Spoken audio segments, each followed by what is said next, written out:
I got the blues. I got the no 500,000 viewers on Max Blues. Come on down to Discount Days for all your tribalism needs. Tell the BJ sent you and get 500,000 viewers with your first purchase. And you can trust me because I'm a real journalist.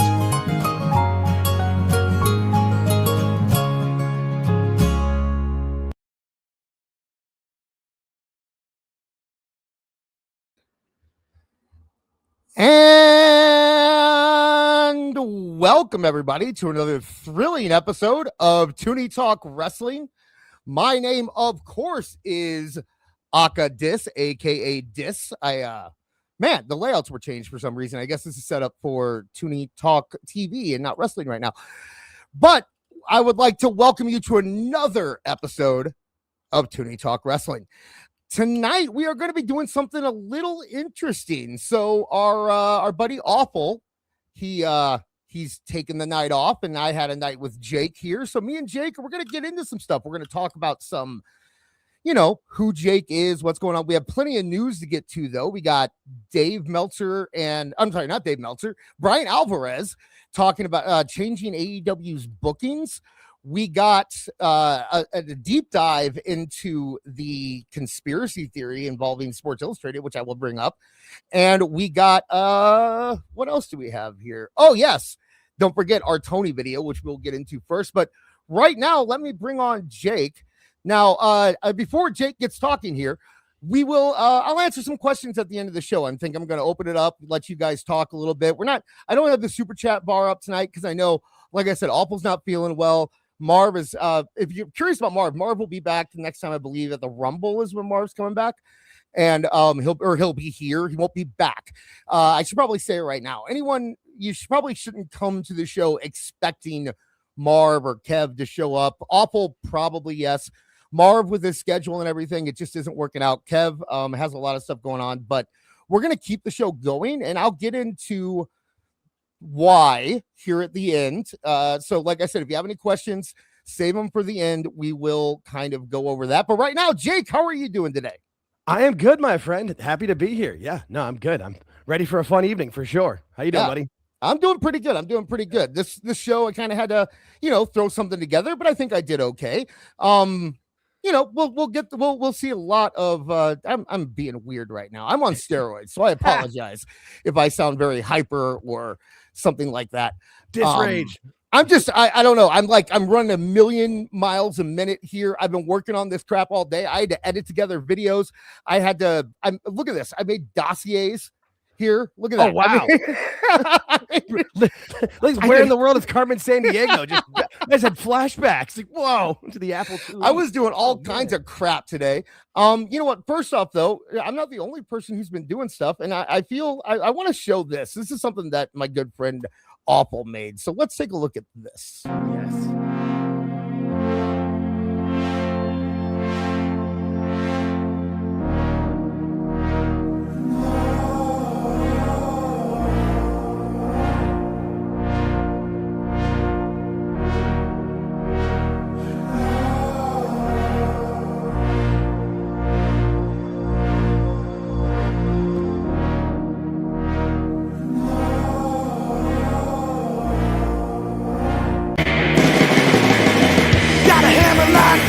Tommy Clark, yeah, I'm gonna go all night. I got a suplex, no one's doing it.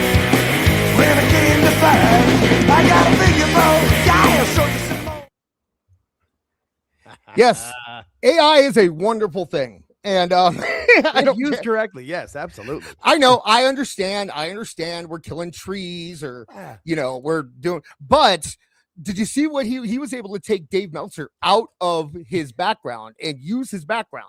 So, trees, oxygen, but being able to meme on Dave Meltzer, it kind of all evens out, in my opinion. The meme working of it's great, and there's a lot of fun stuff with it. I just don't think we need to be using making people who've passed away do video things. Like, that's weird. I don't know. That part weirds me out a little bit. I don't know. I'm old, but I mean, for the fun of it, it's a great time, man. That's fun. I guess I'll say it right now. So I'm trying to work on content now. I'm doing this thing where I'm trying to, Awful is a very creative man.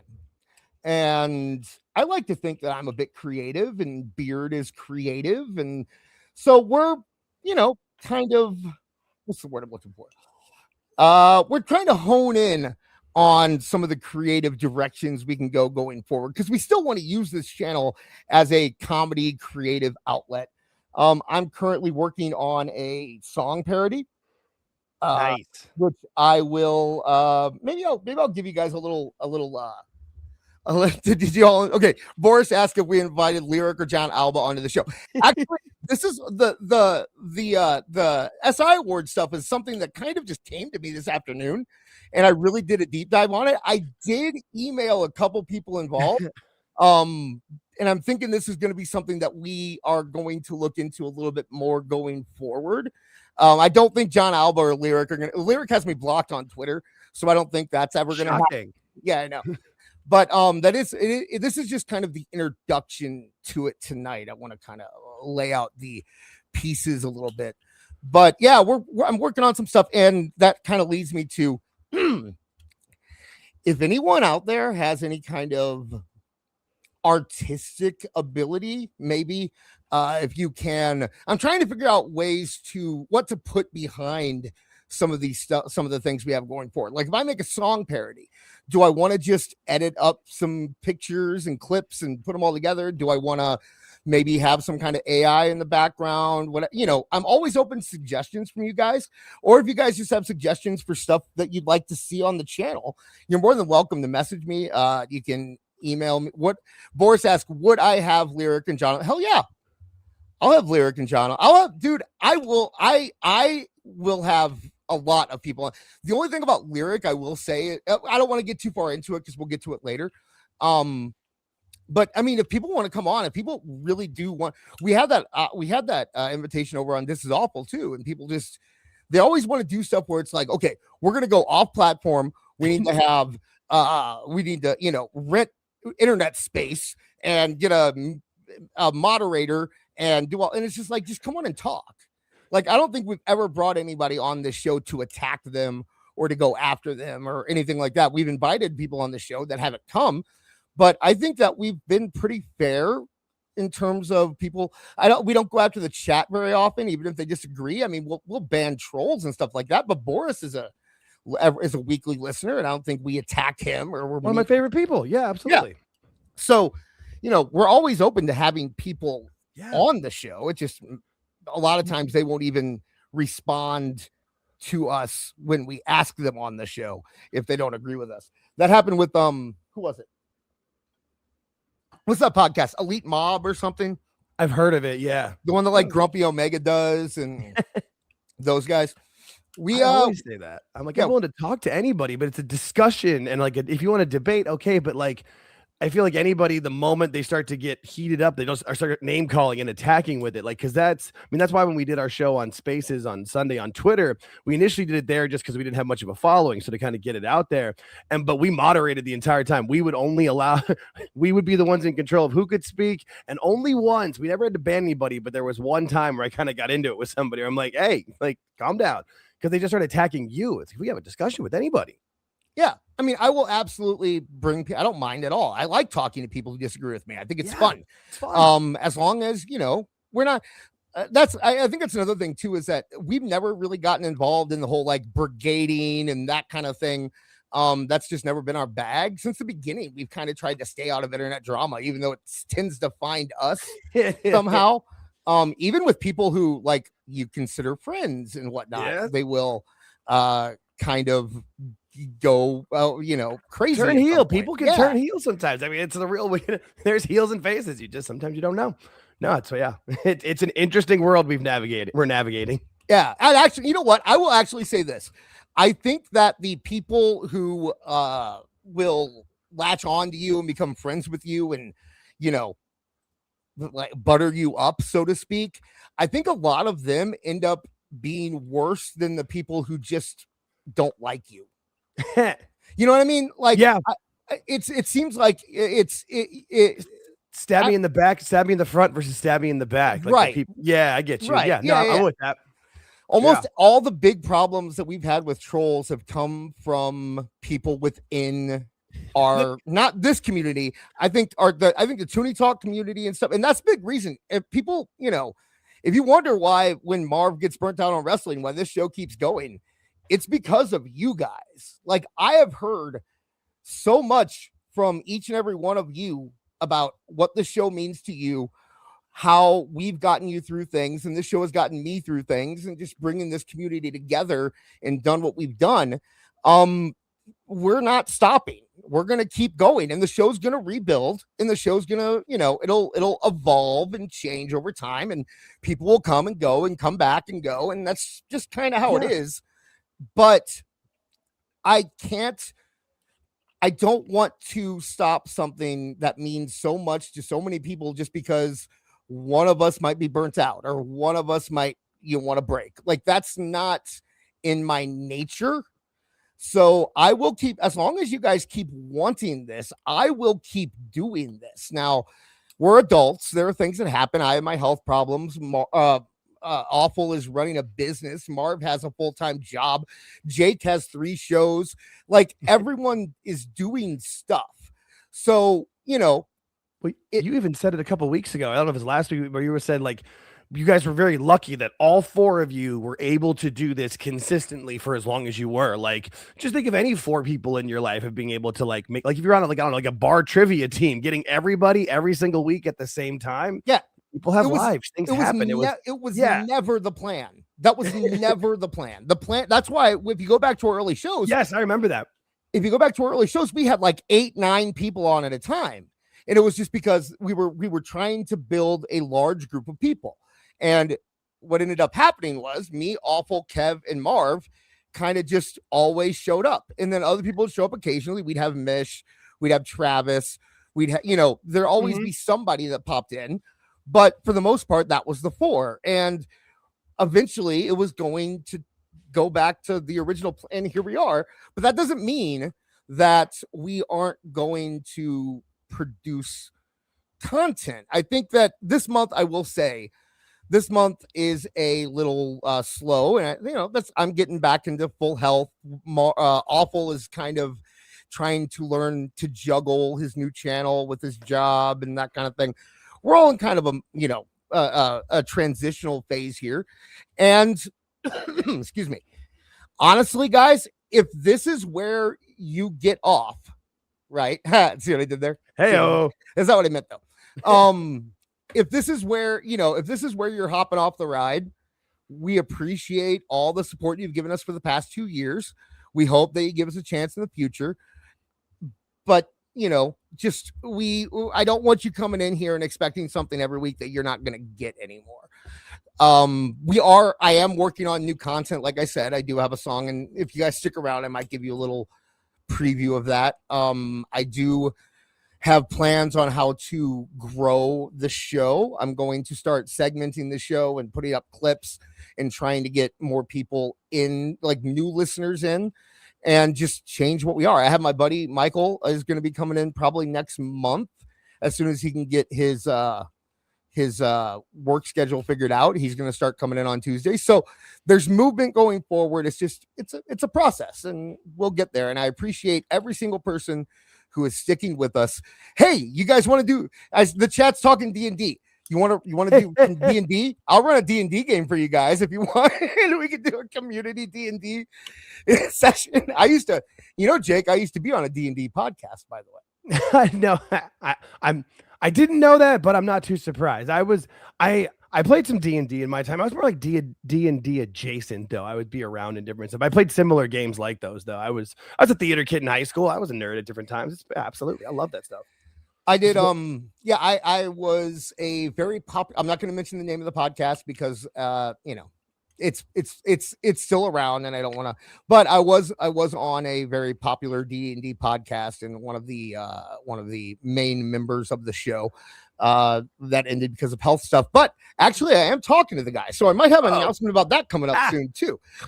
We're kind of just, we'll see where it goes. Spreading the wings, see where it goes. No, that's why I'm here. Yeah. Right now, though, we got plenty of stuff.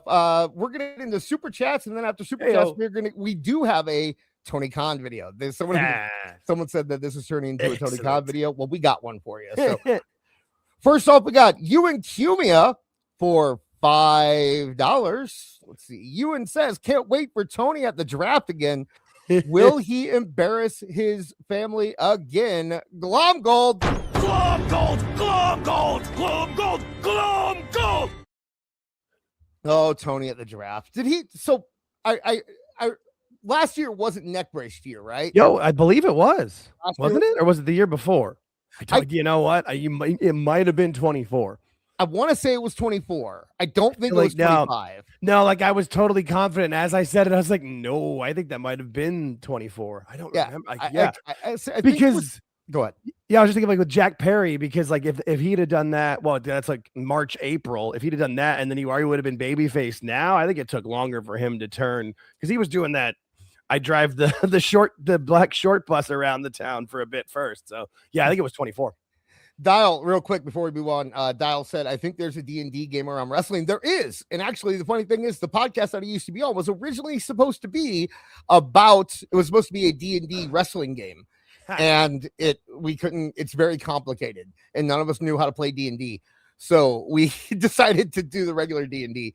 And you and Cumia had put it in the chat. It was 24. Thank you. It was 24. Okay. Yeah, I thought, as I said, I was like, yeah. Oh shit, no, like time moves fast, y'all. Moves fast. It really does. It really does. Glom Gold Inc. Glom gold, glom gold, glom gold, glom gold. Would like to thank both Grok and SI for the best cartoon duck golfer award. This message brought to you by, I guess I'll do it again. Glom gold, glom gold, glom gold, glom gold. Man, I'm not good at the sax. Always has been, always is, always will be. I'm not good at it. I'm not good, but thank you very much, Richie. I could probably Go for it. No, I was always has been, always is, always will be. Yeah, you're better. I wasn't bad. I can get better than me. You're better than me. I used to, man, when I was going out a bunch of I used to be able to do a bunch of different accents and voices. I'll try to bring them back where I can. You guys can hear me work them out together. It's fine. Mark Middleton for $2.79 Canadian. That's real money. So Marv gets none of this super chat, right? Not if I have anything to say about it. Not if I do. Thank you, Mark. And you to me again with $1.99. I did D&D when I was 8. Not really interested. I don't know why. I don't know why that hit me. My kid has been asking about D&D recently and thinking about going into D&D. So I don't know. Maybe I could see that being a lot of fun. That'd be a good way to connect. I could see about that. So I've never hosted. I've never been the dungeon master. That's what it's called. Yes. I couldn't think of the name. I've only played on podcasts, so I've never actually. But we started playing a game called For the King, and he really liked that, and I was like, "This is just D&D." So he's curious about it. Anyway, yeah. It is now time to get into this. I wish I could pause it. You guys are at your best when you're doing something like. Oh, yeah, I know what you mean. Stupid StreamYard. All right, so let's see here. Hang on a second. Denisha, I would love to, but I can't do anything to do that here. So it'll be all right. It'll be all right. We'll get you set up in the next couple weeks. Anyway, back to she wanted to know if she could help mod, and I can't do it from this screen, and I am afraid to go off the screen because I know that feeling. If I leave, then everything is gone. So that's the problem here. That's Mike. I made Mike Glass a mod on one of my channel on my channel the other day, literally to try it out as a feature. I'm like, if I do this and this, but because I was by myself, because I don't want to mess things when we're going live. Shit. that's everything goes down and just the technical difficulties. The worst part about StreamYard, man. StreamYard is just you can't get anything from the screen. When it works wonderfully. It's very consistent. Yeah, fair. It's very consistent. But that's about the best. It's good for people who don't. I would say it's a good tool for people who don't normally podcast to do a podcast every once in a while, or for someone who does nothing but podcasts and wants to live on StreamYard. But if you're in the middle of those two things, it's a little difficult. But anyway, so this is an interview Tony Khan did with a radio show. Q101, I guess, was the channel. Chicago, yeah, Q101's in Chicago. In Chicago. This happened a couple weeks ago, but it's recently kind of gone viral for a very specific reason. And I sped this up to 1.25. So everyone know this is 1.25 speed. there are some interesting things that I want to point out. And I'm not even going to give it a big warm up. We're just going to get into it. Just dive right in. Go right in. Guys are at your best when you're doing something like Moxley versus Fletcher. How do you feel about that? I absolutely agree that the Continental Classic is such a great part of the year. Moxley versus Fletcher and the Continental Classic matches. I thought the Christmas collision with 6 Continental Classic matches in one show is one of the. So he really likes the Continental. I've got a lot of problems with the Continental Classic. One of my biggest problems is the fact that the Christmas collision was the show before the pay-per-view with the semifinal and final, and you had to have it with all the matches to finish out your tournament. Like, you can't book it, and you know what I mean? Like, oh, we're just gonna pull it all in there, and then he's always got this empty coffee cup. Just always too. He's always got the empty coffee cup. I've never seen anything in it. Never once, right? I have a theory that when he's doing his lives, when he's doing the Twitter lives, I think that it's you know how on Practical Jokers they have microphones in their coffee cups, and that's how they pick up the sound. I have a theory that during those he has a microphone in him, but he does it here too. I likened it. Do you ever watch 30 Rock? Yes. Okay. Do you remember the episode where Jack he was making a commercial and he didn't know what to do with his hands, so he took 2 coffee cups and he was like holding them and he was like, "Is this okay?" That's what it reminds. Yeah, it's what it reminds me of every time. So I would think you would have been right, except for that last one with everybody where the sound was terrible. That's all I wanted was a lapel mic somewhere. Just somewhere. Just give me a microphone anywhere in the room that's not on the phone. All right, here we go. The best TV shows we've ever done. Well, the show was stacked, and then days later, the pay-per-view happens. Of course, that's one of the best TVs we've had, and then the pay-per-view was stacked. I thought there were so many incredible things on the pay-per-view. Mox versus Fletcher is one of my favorite matches of the year. Okay, everything is his favorite. He doesn't have that's part of my song that I made later. But everything is his favorite. He doesn't have, there's no middle ground. He can't say something's good. He can't say something's okay. He can't say I really like. Everything is his favorite, one of his favorites, best match of the year, one of the best, one of the greatest. Great run of shows. That's always one of them. Yeah. Every time. And it repeats multiple times in this interview. Year, it's one of my favorite AEW matches, and I absolutely love that match. It's of the very, very highest standard. Of course, throughout. Okay, first one. That's the first one. That's the first one. He had a glitch. Of the very, very highest standard. Of course. Now remember, this is on 1.25 speed. Of course. Throughout the year, there's been so many awesome matches, and like you, I would love to talk about that and talk about some of the highlights. And they're all just personal opinions. I think that's one of the great things about wrestling. It's a little bit different than other sports where you can compare the stat lines, and it's an apples to apples comparison. A lot of it is in the eye of the beholder. No, see, he has to say this. He has to say that there's no objective truth in wrestling. It's all subjective. It's not. I make this argument all the time. There is an objective way to quantify quality. And it is business. Interest, yeah. How many people care? Yeah. Say what you want, but if you're talking about the word good or the word great, the only way that you can quantify it in wrestling is by the numbers. And if he had the numbers, he could objectively talk about wrestling like it's good. But the problem is that he doesn't have the numbers to back him up. So he has to say it's subjective, it's all opinion. What is good, though? Because in my opinion, good would be objectively the thing that more people find good. That seems like the only way you can quantify it, right?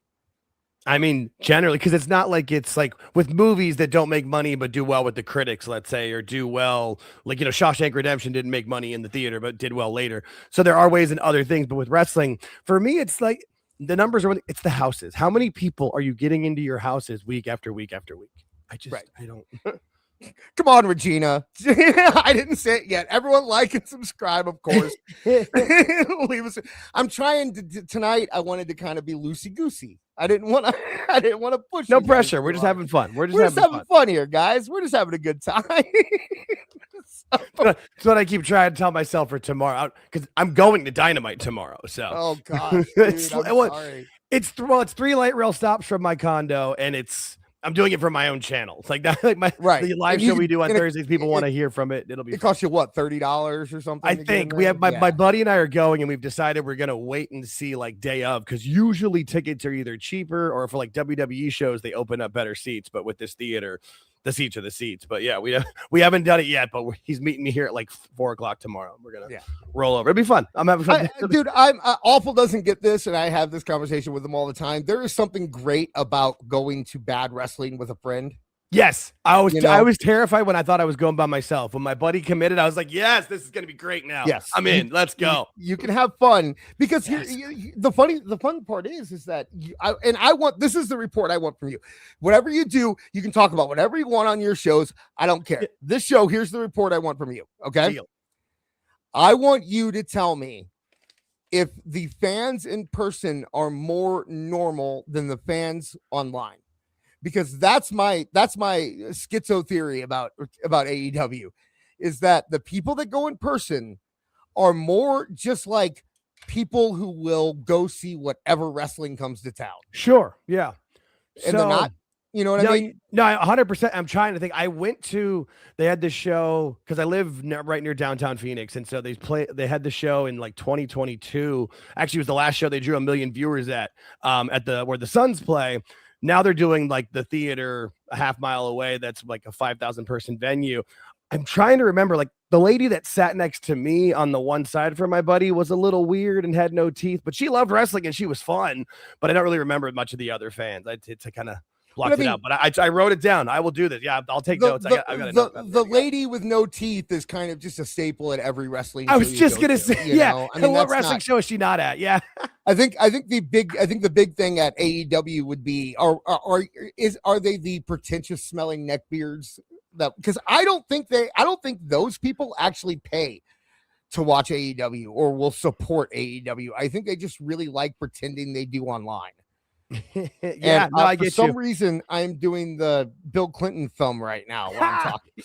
Okay. So I see Regina put find the Alt Jake on TV tomorrow. All right, so I have a specific wrestling show shirt. It's purple and it's got Mo from The Simpsons dressed as Macho Man, and it just says Mo, yeah, and I wear that one because every show I've ever been to, like no less than 5 people like point at it or give me a high five, and like I got to be on the light rail there and back, so it's very fun. It's a good shirt to wear. So if you see I have a wrestling hat. If you go back and watch the TNA that I went to a few months ago, I have a wrestling hat. It's a wrestling hat because it's the same hat I wore when I used to go to local shows in St. Louis, and Delirious, Delirious, the wrestler Delirious, would always find me in the crowd, and he'd find me, he'd take off the hat and he'd throw it. That's what happened every time. And it happened from the first day that I went to a local show in St. Louis to the last ROH show that I went to in St. Louis. He did it every time, no matter where I was. He would always come out in the crowd, that's find my hat, awesome, and throw it across the room. That's so awesome. It became my wrestling hat. Absolutely. All right. Yeah. So let's move on. Yeah, no, I wore the same watch a lot of wrestling, and the people that watch the go ahead. You're good. I wore the same shirt to when I did a meet and greet with Joe Hendry. So I'll retweet that so people know what it is. I wore my wrestling hat to meet Joe Hendry too. Right. So.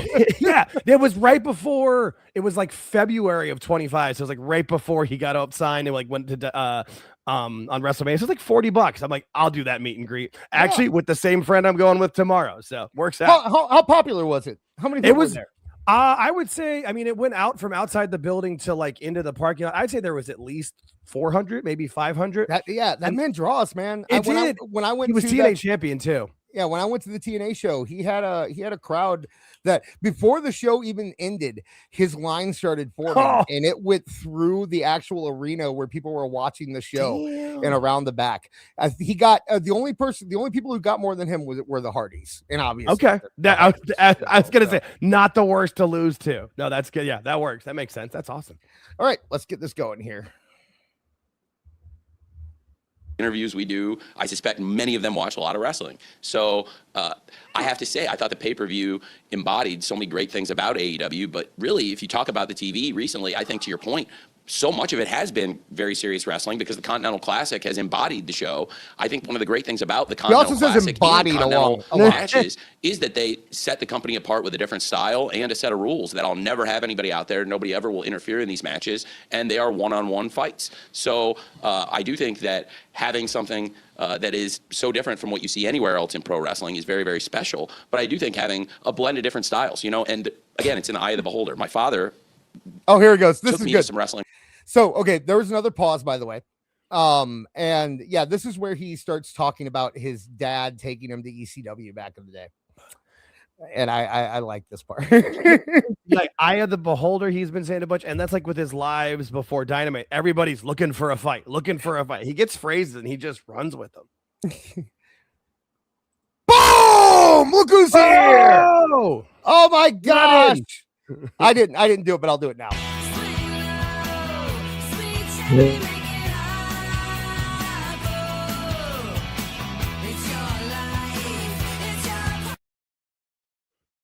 Awful Wrestling hanging out with us just for a little bit. Love it. What's up, buddy? Awful. Hey, everybody. There he is. There's my boy. I'm here. Can you hear me? We can hear you. You kind of sound a little muffled, but who cares? Are you here to chastise me about the intro?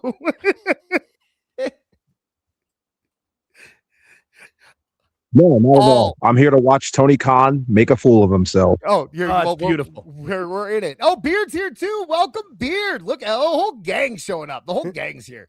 All right, so we're getting to the good part where he talks about his dad taking him to go see ECW. Awful. So. Oh, it's his favorite thing. When I was a kid, he wasn't the biggest wrestling fan, and he's one of the smartest people in the world, just in my opinion, I think, and he's probably the smartest person I've ever known, I believe. And my father didn't always have the same taste in wrestling I did, but that made me understand that that's why it's good to have people. His dad probably had no taste in wrestling. Yeah, I was gonna say his dad fucking hated wrestling. Yeah, I was gonna say, well, what is his dad breaking down? Starrcade '86. Like, what the fuck? His dad had different taste in wrestling. All right, Tony.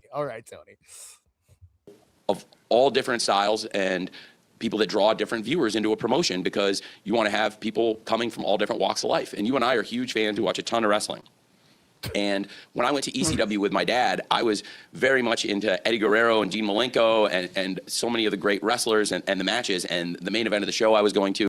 Okay, who do you think Tony didn't like? He's about to say who he didn't like. No way. There's actually somebody? Yeah. So who do you think, like, he doesn't say he didn't like him. It's like, this wasn't really my style, right? And it's Tony's style, old ECW. I don't know, like maybe Balls Mahoney? Okay. Awful, you got any guesses? Dean Malenko. So Dean Malenko. It's his employee, isn't it? Okay, let's find out who Tony's. Oh, I thought you were talking about old ECW wrestlers. I'm sorry. No, it's no. He didn't like. Yeah, we'll get. I'm just saying he's employed by him now. But here, check it out. Who was RVD versus Sabu in a stretcher match. Yeah, can you talk about your one night at the arena and just that entire experience real quick? Absolutely. I was 13 years old, so 13. Remember that. 13. I loved going to the show. It was an incredible experience for me to see wrestling and meet people I'd traded tapes with. But it was interesting because 13, and he is meeting his dad.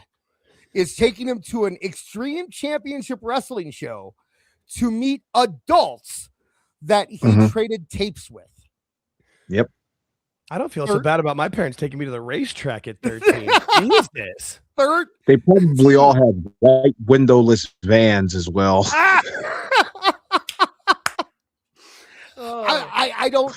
Okay, how engaged do you think Shad Khan is during this show? Without a cell phone or two and like no laptop to do work. Oh, he's crying. Because all he wants to do is run his business and sell his bumpers and stuff, and he's just sitting there watching this garbage. Not that I think all ECW is garbage. I just think his view of it is like, what the fuck am I doing here? Right. This is my son. This is the future of my family line. I'm not saying anything wrong. A dirty ECW ring. No, awful. You've been in the ECW arena though. Would you take a 13-year-old boy to meet tape traders at the ECW arena? If he was my son, I'm not going to lie. I probably would, but I wouldn't have him gallivanting with these tape traders. That's for goddamn sure.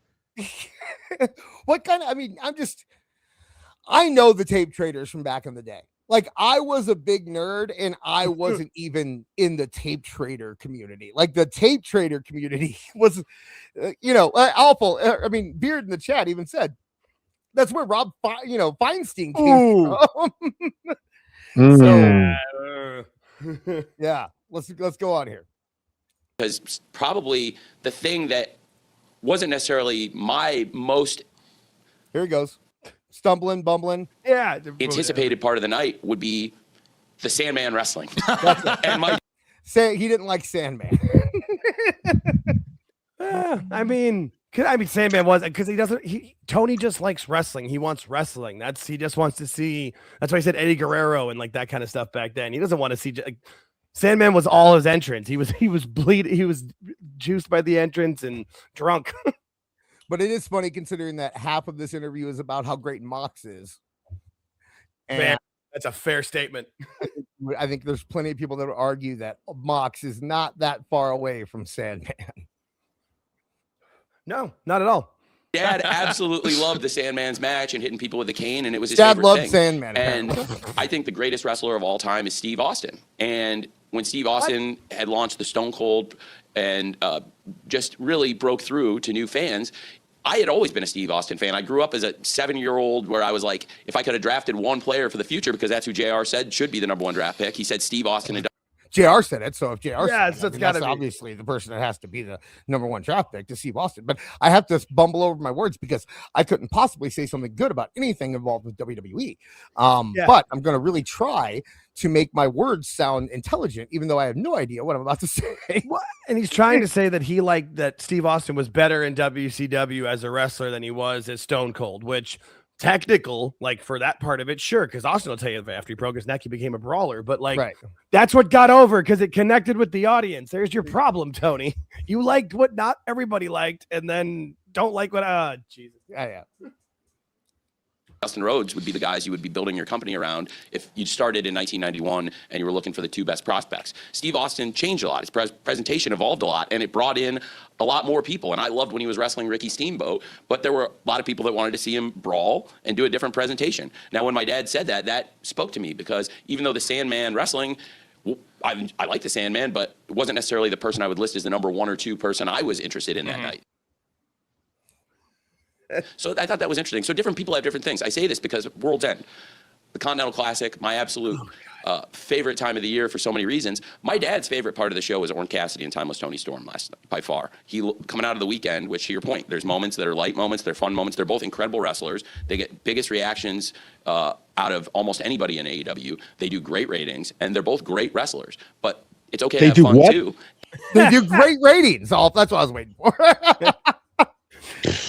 Dad likes a show. Dad wants a show to be put on in front of him. He doesn't care about technical wrestling. It's hilarious. So how often do you think Shad talks to Tony about? By the way, sorry for the break. Apparently we're out of gas in the house, so I got to figure out how to fix that. But no. Yeah, I kind of panicked for a second. But yeah, so that's let me see where we are here. And my dad, who's coming from a different walk of life and you want to bring in as many fans as possible, that was his favorite part. So that was maybe a lighter moment. It was very different than Mox and Fletcher. Yeah. But seeing Timeless Tony Storm and Orange Cassidy dance the waltz and take people out together and do the dip. That's so dumb. Okay, so his favorite part, his dad's favorite part was the normie, casual, most basic wrestling thing you could possibly do, which is do a little flirtatious thing with a dance, which, by the way, they did that on NXT last week too. Right, with Shiloh Hill, yeah, and Ariana Grace, Santino's daughter. Right. So, very WWE thing that he did that his dad loves apparently. And, it was theater. What's that? I think he likes it because it's just basic theater stuff. Yeah. Well, do you think? Okay, here's my question: do you think he likes it, or do you think the situation is Tony insisted on playing Dynamite during the holidays around his family, and the only thing they can remember is the one stupid thing that happened, like the one real stupid thing that happened? No long 10-hour Yule log burning. It was just a whole bunch of dynamites playing. Oh God. God. Well, he said it multiple I was just like, well, during the holidays, me and my family sat around and watched Dynamite. Fuck. Well, and to answer your question of like how often they talk about it, Shad, whenever Tony brings it up and Shad like has to answer finally, like, okay, fine, I'll talk to you about it. But I feel like he changes the subject 2 out of every 4 times Tony brings it up. Oh yeah. I know what it sounds like when Max is trying to tell me something that I don't really care about, but I'm trying to sound as interested as possible. So I kind of like pick up the easiest thing to comment on. And I'll catch, you know what I mean? You know that move you do as a dad where you're just like, yeah. I love that song. You take the last thing that they say and you go, really? No. So I don't have any kids of my own, but I have a lot of cousins with kids. So like you're missing out. No, maybe. My wife and I are we're very selfish and individual people. We do that's why we don't have we understand it. Yeah, not that we don't like kids, just that we don't think we'd be good parents, and so we don't want to do that. You're self-aware. Exactly. That's fine. But like that's always just imagine like an 8-year-old trying to tell you an episode of their favorite TV show you've never seen, so they're trying to explain you everything at once. That's Tony to his dad, and dad's just like, okay, and he does exactly what Awful said. The last sentence, just reword it back and add a question mark, and they just keep going. I do it all the time. Oh yeah, the dancing. I love the dancing. I love it. It was great. That was great. I love it. Was great, wasn't it? Oh wow. And then after the dancing, I went and Mox came out. Do you know Mox? Mox was really good. One time, Mox wrote his name on the back of his shirt. It was brilliant.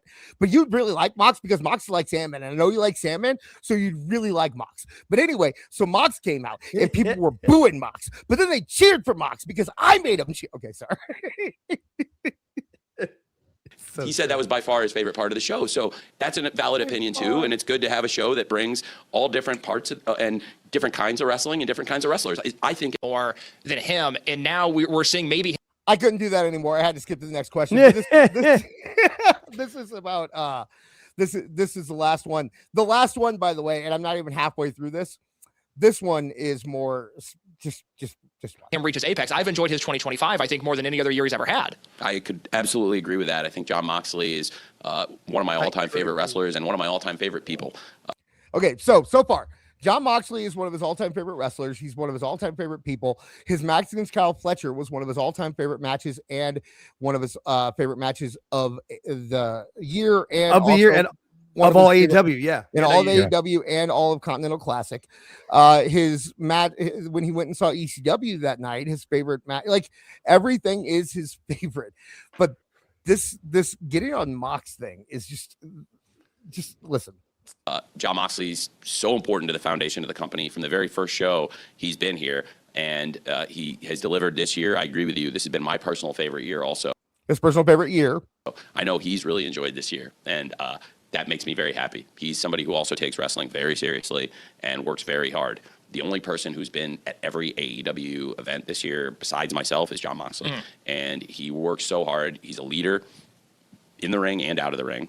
And this is where he starts getting into I'm so proud of the pauses. Just watch. I'm so proud that we've been able to build this company over 7 years, and that we have somebody that has been able to not only be a face of AEW and not only represent throughout the years so many different great things.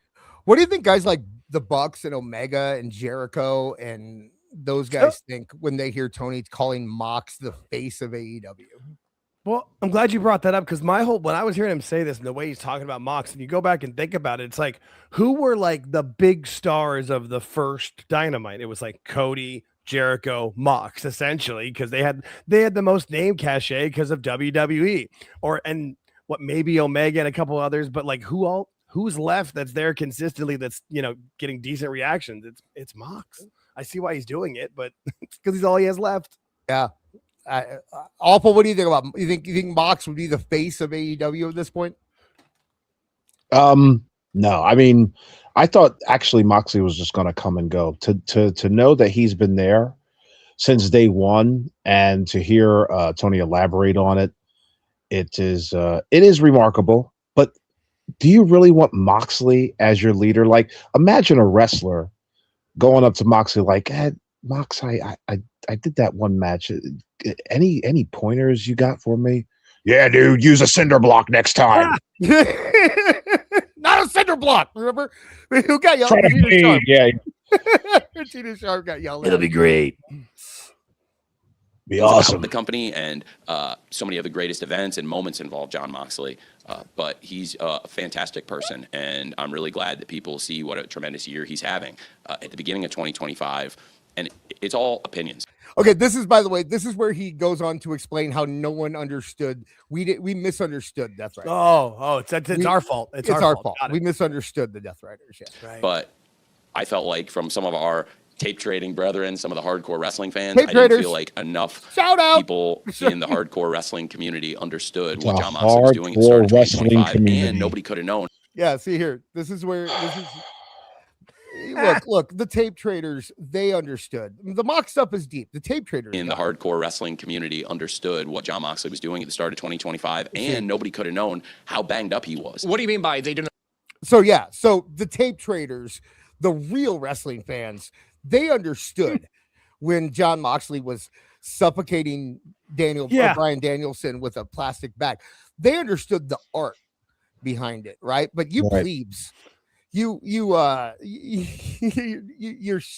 Us normies just didn't understand lighting Darby on fire. Or sinking a fork into somebody's forehead, watching the blood spurt out. Can't you get that on Nightmare on Elm Street, or some other fucking horror movie? But he's a good guy now. It told a story. Understand what he was doing. I think that people. There it is. I think that. No edit. This is straight from their YouTube page. The only edit is you have it in 1.25. I have it at 1.25, and it still hurt my soul. It was I cringed. And nobody could have known how banged up he was. What do you mean by they didn't understand what he was doing? I think that people. I think that was in 1.25. You can see like the clocking in his brain just. Yep. What was he doing? How do I say this? I don't know because he wasn't doing shit. Just wait. It's not the last time. That. There it is again. People misunderstood. Right away the second time. Well, the kids understand what a CD skip or a record skip sounds like. That's not like the repeat. They would either do like the repeat, like the old Milli Vanilli thing, or they would do that and just. Erica said the edible kicked in. Yeah. Yep. Another one. Of the Death Riders, and I think that people misunderstood. Should I rewind and get those all three without interruption so I can prove to people that I wasn't pausing it? Okay. Without interruptions, a good plan. Yep, I'll shut up. Okay, because let's do this here. I think that people. One. I think that. Two. People misunderstood. Three. The mission of the Death Riders, and I think that people misunderstood. Four.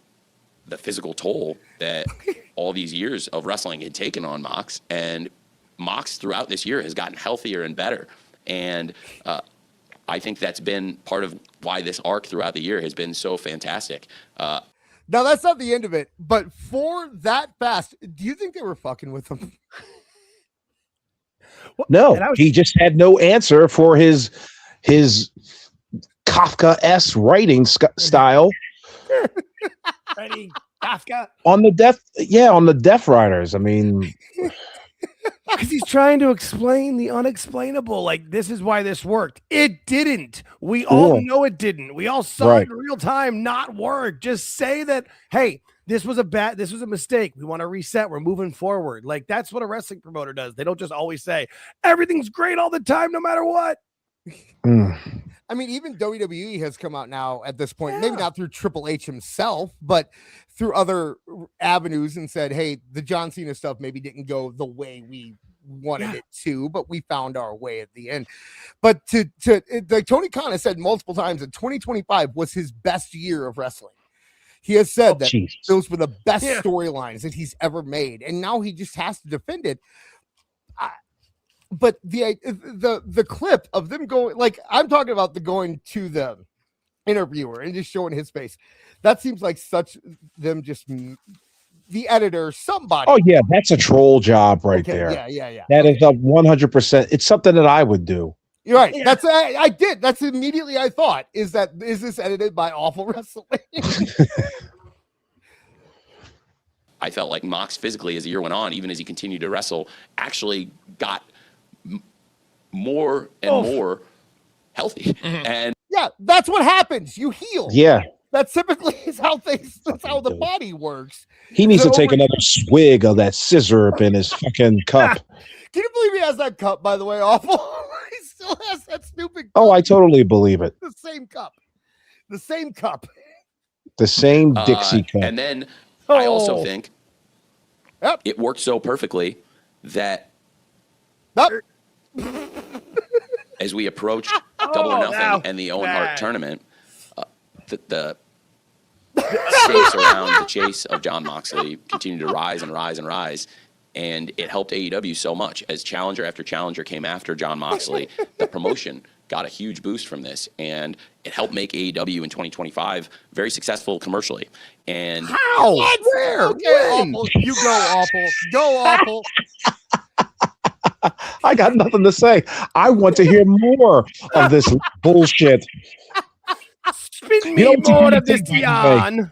It's a funny thing. I remember Chris Van Vliet just interviewed Stone Cold Steve Austin not too long ago, and Chris Van Vliet asked what advice he would give to wrestlers, and Stone Cold they had a one shot of Stone Cold for about, I'd say, 15 seconds to let the audience and let the viewer see the gears working in Stone Cold's head.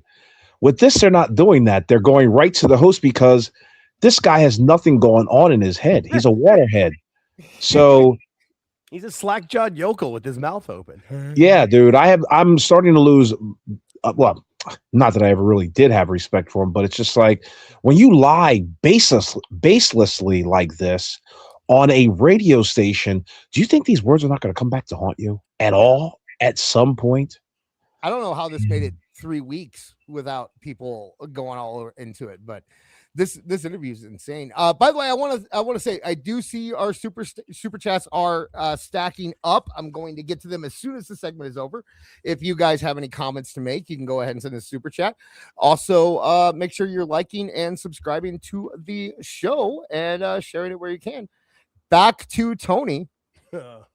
When you looked at our TV ratings, as Mox held the championship, even not factoring in our streaming, which, from December of 2024 to January of 2025, AEW became available in so many new. Not this part, but this is the lie you're gonna like. Awful. This is the big one. Homes, millions of homes that didn't have access to AEW before, and even though there were new ways to watch the show, our TBS numbers. AEW's like water in Kenya. Like we're trying to get water, AEW to every home. Soft ground AEW continue to rise and rise. So he's saying that the TBS rating. Listen to his words though. He's very specific. He doesn't say TNT. He says TBS ratings will rise or keep rising. Soft head, Tony Khan. Jesus. Yeah. So he keeps saying that TBS ratings are rising, and I'm pretty sure, awful, you have proof that is not true. Yeah, it's basic. If you've got two eyes and a brain, it doesn't. You can see. Yeah, it doesn't take much. I think didn't they raise for like 2 or 3 weeks after they went on Max? Well, then it's just been a down. Yeah. Like I said, 35,000 people are watching on Max. That's my assessment. Yeah, that's my opinion on it. I'm sticking to it. I think you're about Probably. There. And we had a really good Q1. Q2, we continued to see that great lift with Mox, and the viewership of Dynamite and Collision rose with Mox as the champion. No, it didn't. It did not. It quantifiably did not raise with Mox as champion. We need Jack Nicholson. You can't handle the truth, Tony. He's just lying. He's just lying at this point. I don't know, dude. Events continue to get bigger, and All In Texas became the most successful event AEW's ever had in North America. In North America. In North America. Mm-hmm. In North America. biggest ticket sales and the biggest live gate ever for AEW and one of our biggest pay-per-view shows. And the chase of Jon Moxley, I felt, made everybody better. And I think that now, in hindsight, so many fans can see that and look back at how captivating it was to have two fan favorites like Hangman Page and Will Ospreay fighting for the love of the sport, but also to be the one to get the opportunity to fight Mox and fighting with that honor and the promise that I'll have your back after this is over if you have my back after this is over. And then to see them all come together, it was a really incredible moment. And then...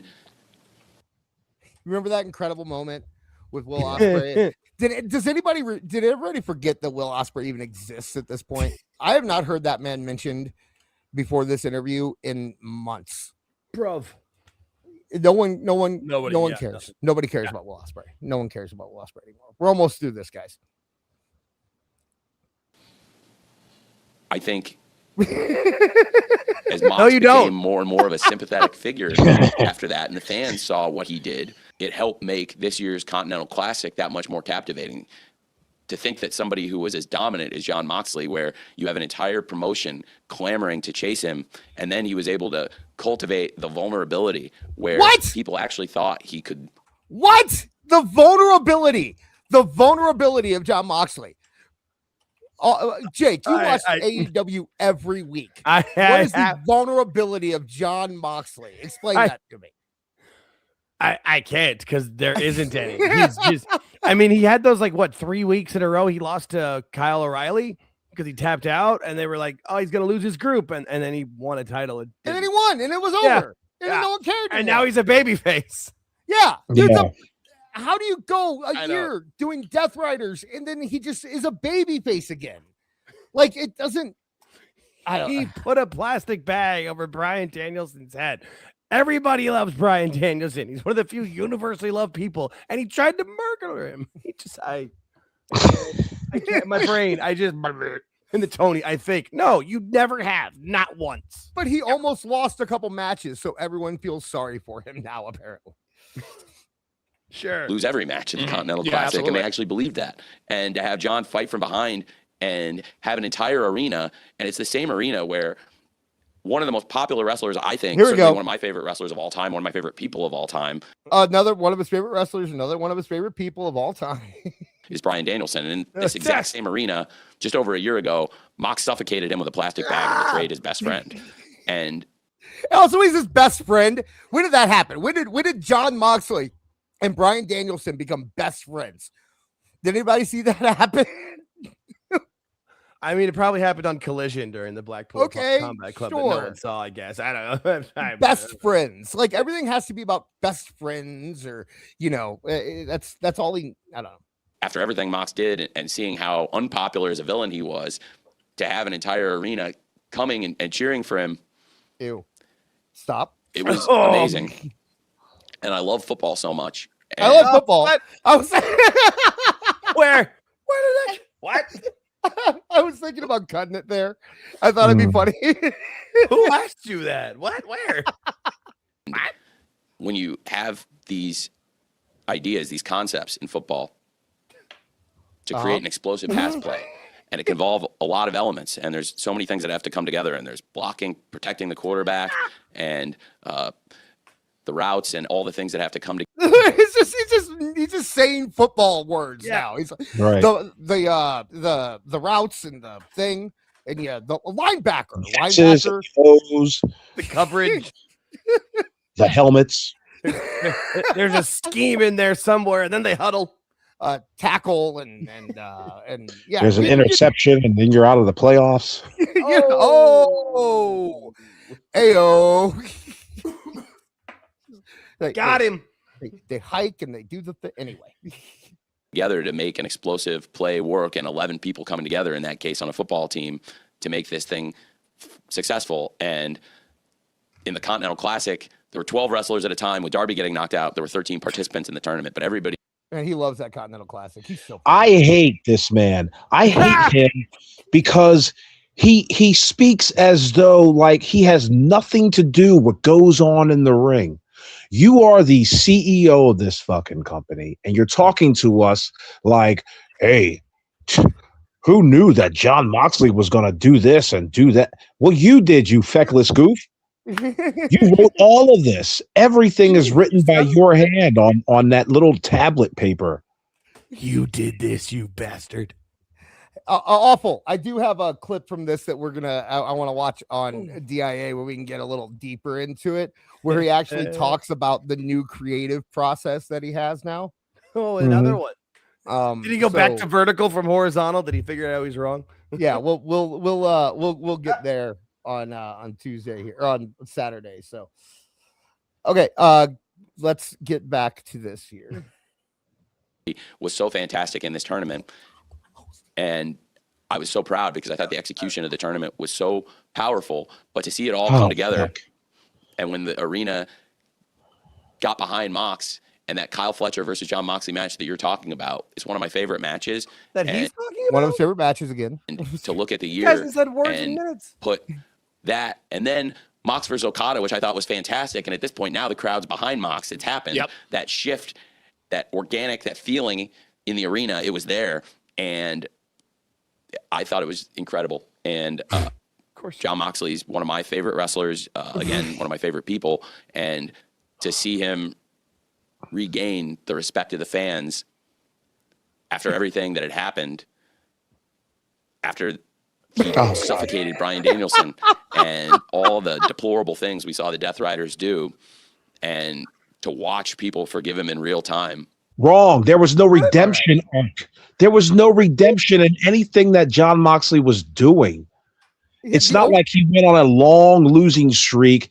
Like I said, he didn't go on a long losing streak, find himself, reinvent himself, and come back and be like, hey, listen, guys, I don't need you no more, so that he can build himself up as a babyface, and then the Death Riders would ultimately turn on him. No, none of that happened. There was no hero's journey with John Moxley. Tony's got to stop with this. Yeah, no, there's, like you said, there's no hero's journey. There's no redemption. All he did was make him lose a couple times. Yeah, he thinks that is enough. No, the man tried to murder your heroes in the middle of a wrestling ring, and now you're talking about him as if he's, he almost lost to Okada. So obviously he's a good guy now. Clearly. Yeah, he tapped to Kyle O'Reilly once or twice. This interview went an hour, and he spent 20 minutes of it talking about John Moxley's journey.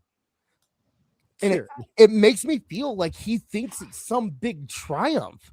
Like this is his art. This is his magnum opus. The Death Riders and John Moxley and all this crap that just doesn't make sense at all in the end. And he loves it though. He does love it. That's the thing is that people are like, oh, he's the that's like we're calling him a liar because yes, the numbers he's saying are lying, but he clearly believes this. I think he could pass a lie detector test. Like he could, because he firmly believes it in his head. He convinces himself. And I think the reason it's always about friends is because I feel like deep down, he knows that he's never really had any friends. It's everybody just using him for his money. And so he just wants his own best friend. So every angle has to be about, well, you were my friend and now you're not my friend. And you're my friend. I almost feel bad for him, but I can't because he's a billionaire. Yeah. All right. He's got to have a promotion full of factions and friends. Yeah, everybody's got a buddy. All right. So, hey, Jake, can you pull up super chats? Can you do that? I can see them. I don't think I can put them on the screen though. Yeah, I can put them on the screen. Then did you pull up the thing I asked you about before the show? You did? Yes, I did. Yeah. Okay. Hey, Awful, can you chill for 1 second and watch this with him real quick while I go check our gas? Sure. Okay, and then when I come back, you're free to go. But I'm getting calls now about people wanting to all right, yeah. I will put this up here. Right, let me hang on. Let me share the screen, and then I think you have to add it. Okay. You just got to add it, and then I can take care of it. Yeah, here we go. All right, I think we should work from. Why is it sharing that one? Share this tab instead. There we go. All right, so here we go. We got the volume up. I guess this is Dave talking about Obafemi, which should be hilarious because, oh boy. Let me know if you guys can't hear it or anything. What played out here was disorganization. Sounds good. Okay, this well-oiled machine, disorganization, because if you had known what you were doing, he wouldn't have won the title back that last time because if you know what you were doing. This is the man who continuously tells us how great Tony's booking is, how everything matters.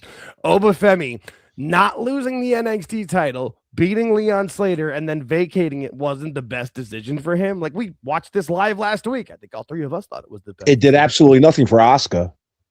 Yeah, right. What an idiot. I can't. He just can't place anything with WWE on the well. And then we all know how he feels about people of color. All right. Yeah, you're not kidding. Right. And I feel like that's why he was.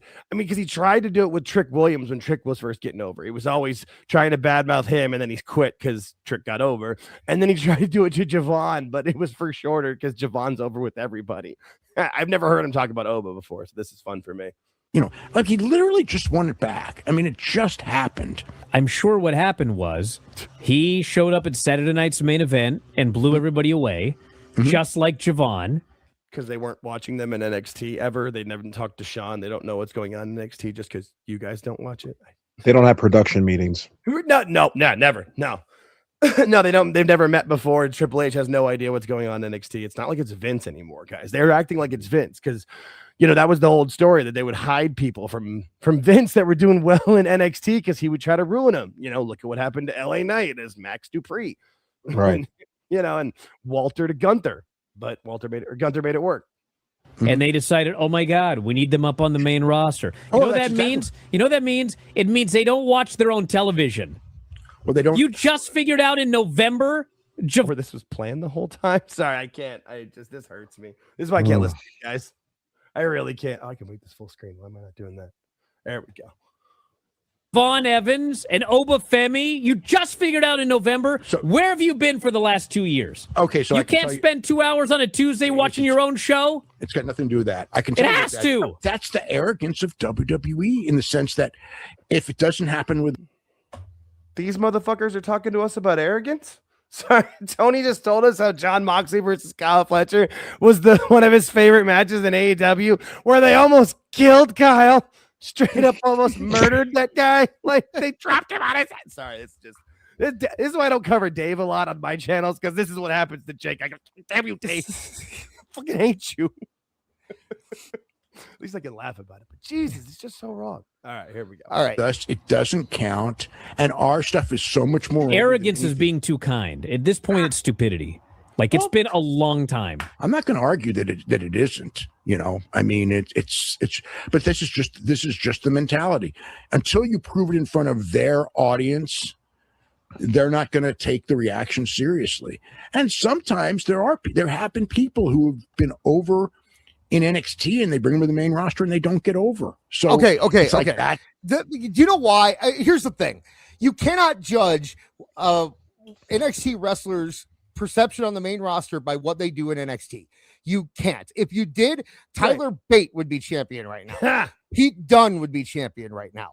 Johnny Gargano would be champion right now. Yeah, you can't base it on there because that is a very niche audience within a larger one. Now, are they getting more popular now that they're on broadcast television? Absolutely. But that doesn't mean that you can immediately just jump to the other side. I have seen people this week. Since he gave up his title, I have seen people say that they want Oba to beat CM Punk for the title, win the Royal Rumble, be the Iron Man in the Rumble, break Roman's record in the Rumble, retire Brock Lesnar, win the title at WrestleMania, beat Cody for the title at WrestleMania, and what was the other? Retire Chris Jericho when he comes. I've seen all those things happen. People say that since Tuesday. And they want to do that in 4 months. Right. They want to do it all this year. This man is what, 26? I think 26, 27, 28, something like that. So you're going to burn through all of that. Yeah. In his first year, and then you know what happens 3 months from now, everyone will be complaining because they push him too hard, right? Or boring or whatever. Yeah, so super Oba, and then they're acting like this is the first with Javon Evans and Sol Ruka. They already had matches on SmackDown like the day before Saturday's main event, and then like 2 weeks before that too. Like, they've been showing them slowly to the audience. Oba was the first, but look at him; he had to be. It was different. It's the thing. Now, usually because they got pushed in NXT and then they didn't get pushed on the main roster. This also happens. Oh my God. These guys. This was also at a time when they had a whole new different type of leadership as well. Yeah, it was a totally different situation. It was also, you're forgetting about like Triple H was doing both jobs too. Remember, he was working on regular WWE creative and in NXT at the same time. It's a whole different situation than where we're at now. And they always try to act like it's still under Vince, like, oh, they're not watching the show. It's like, yes, Triple H is maybe he doesn't watch it live, but I'm sure he's got it sent to him and he can watch through it every single week. Yeah. Well, as we say,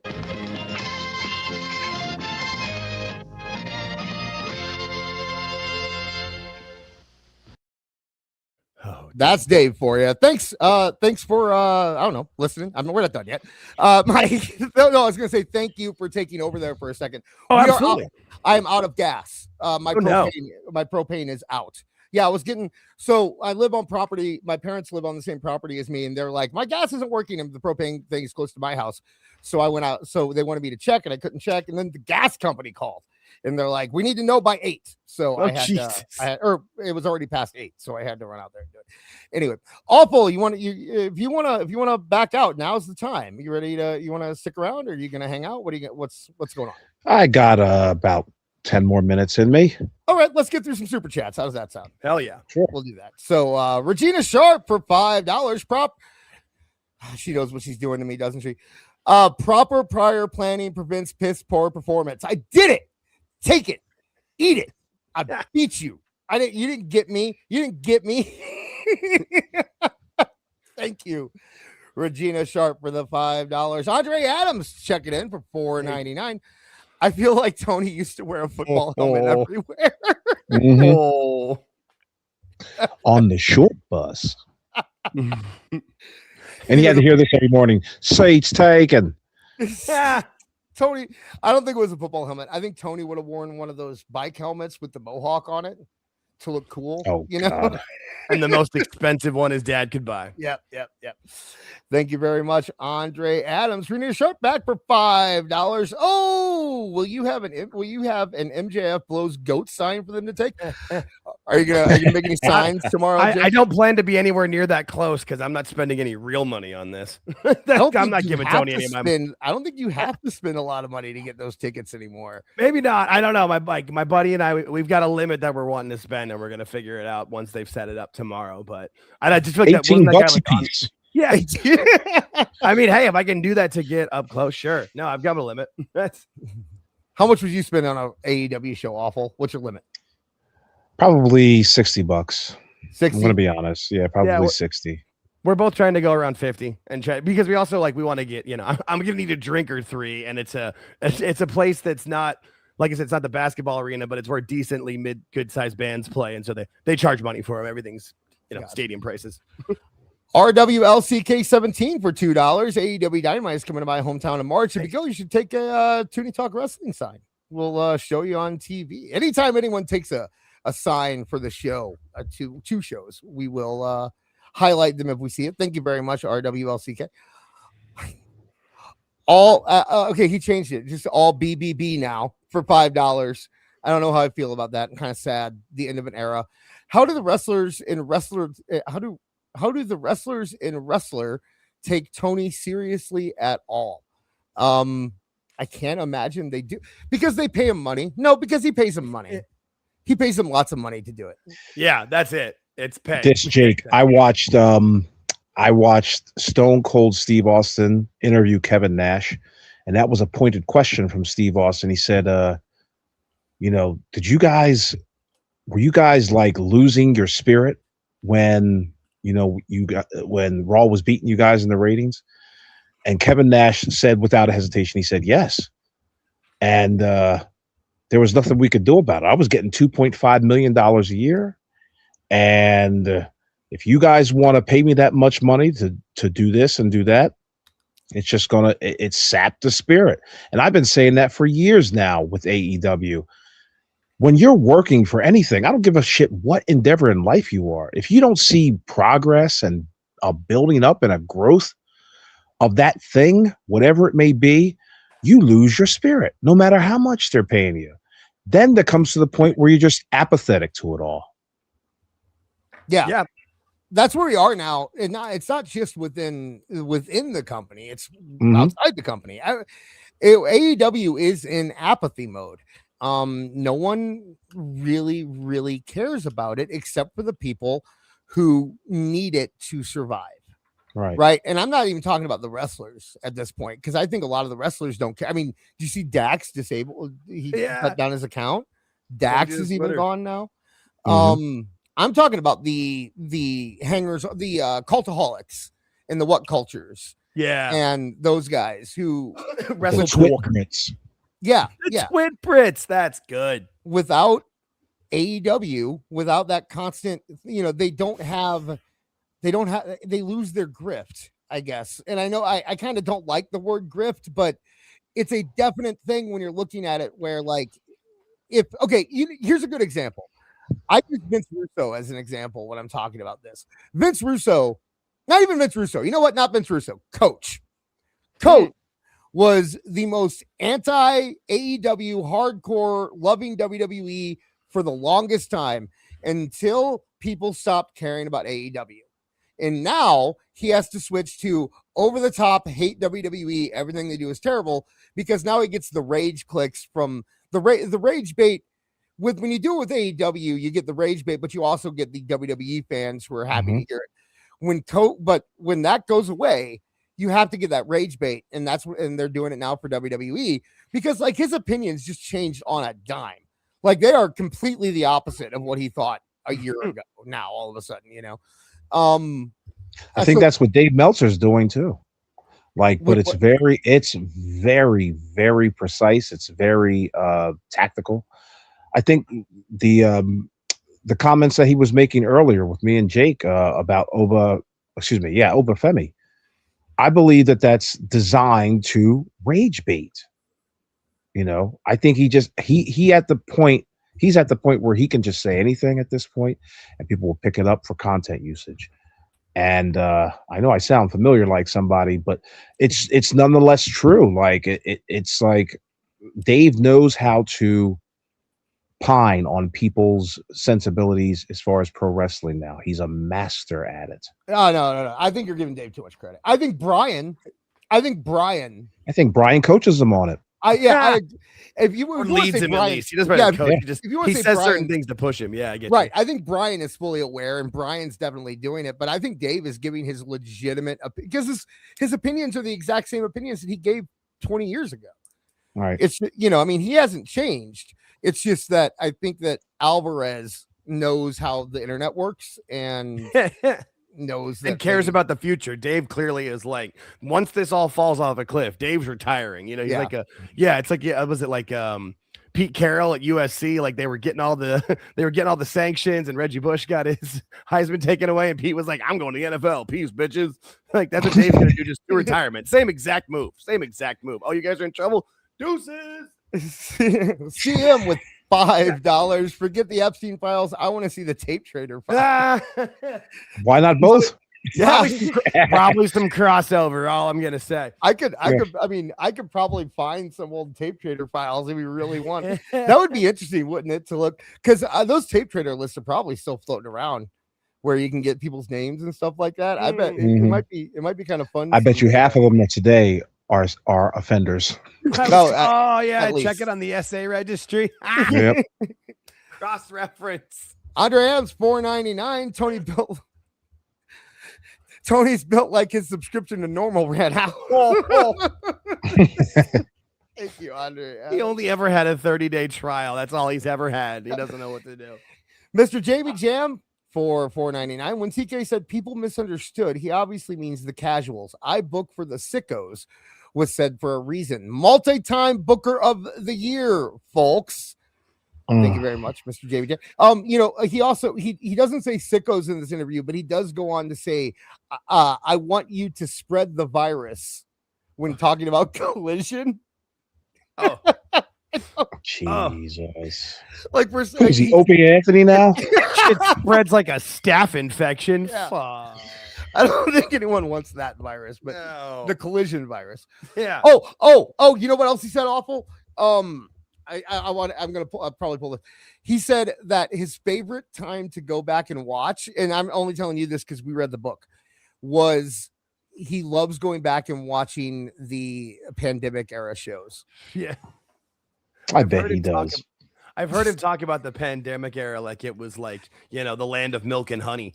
He talks about it like high school football players talk about, like Al Bundy talks about yeah. 4 touchdowns at the tie. Yeah.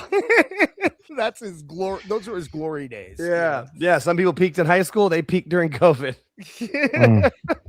Yeah, exactly. Awful. That's my response. Just, that's rough.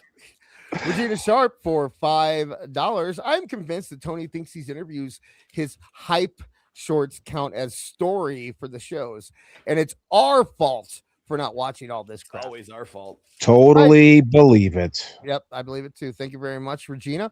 Andre Adams. Oh, I for a second I thought I pulled up the same one, but nope. Andre Adams, $4.99. Tony built like his nose attached to those glasses. His nose attached to something. Thank you, Andre Adams. Sorry, I had to. BPE with the BPE special for $10. Thank you very much, BPE. You and Cumia for $1.99. Disc needs propane and propane accessories. I do need propane, actually. We pay the thing where you It's called money. Yeah, we pay money. No, you pay the flat services. You pay the fee before the beginning of the year, and the idea is that you're locked into that fee, and they refill it whenever you need to. So if the prices go up, it doesn't affect you. What that also means is that the propane company never actually comes out and refills your propane in a timely manner, right? Because they're hitting up all the more expensive ones. So. Yeah, but thank you very much, you and Cumia and Regina Sharp for $5. Tony wore the official Star Trek helmet. Look it up. The Star Trek helmets. The Star Trek. I guess we will have. Marv, I wish you were here. Yeah. Jake, if you want to pull that up and do it. I'm already on it, dude. I'm Googling that shit. Oh, I got it. Okay. You want me to hear? I'll share this screen. Let's see it. I got it. Now, the moment I saw it, I was like, okay, no, that tracks. Boom. Yeah. Star Trek helmets. Is it Hulk Hogan with the fist or? No, that would have been great, though. Yeah, it's up there. Do you want to share it? Yeah, it's these things. I think I can zoom in. Hang on. Oh, okay. Yeah, exactly. I'm like, right when you see it, you're like, oh, yep, nope, I've seen those. Yeah, with the Captain Kirk. Like, yeah, right there. There it is. The Captain Tony is Captain Kirk with the Astro helmet. That's there you go. Called. Yeah. All right. Yeah, nope, that was it. I was immediately like, Star Trek helmets. I gotta look that up. All right. Well, that's what I'm here for. I'll help out where I can. If there's comedy, Jake will find it. Thank you guys very much for your super chats. If you want to donate more, we stop for $50 or more.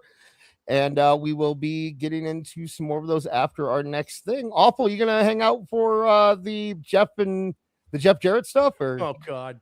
What's Jeff Jarrett talking about? Okay, let's go to it.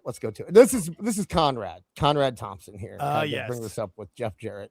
What you got, pal? What do you think?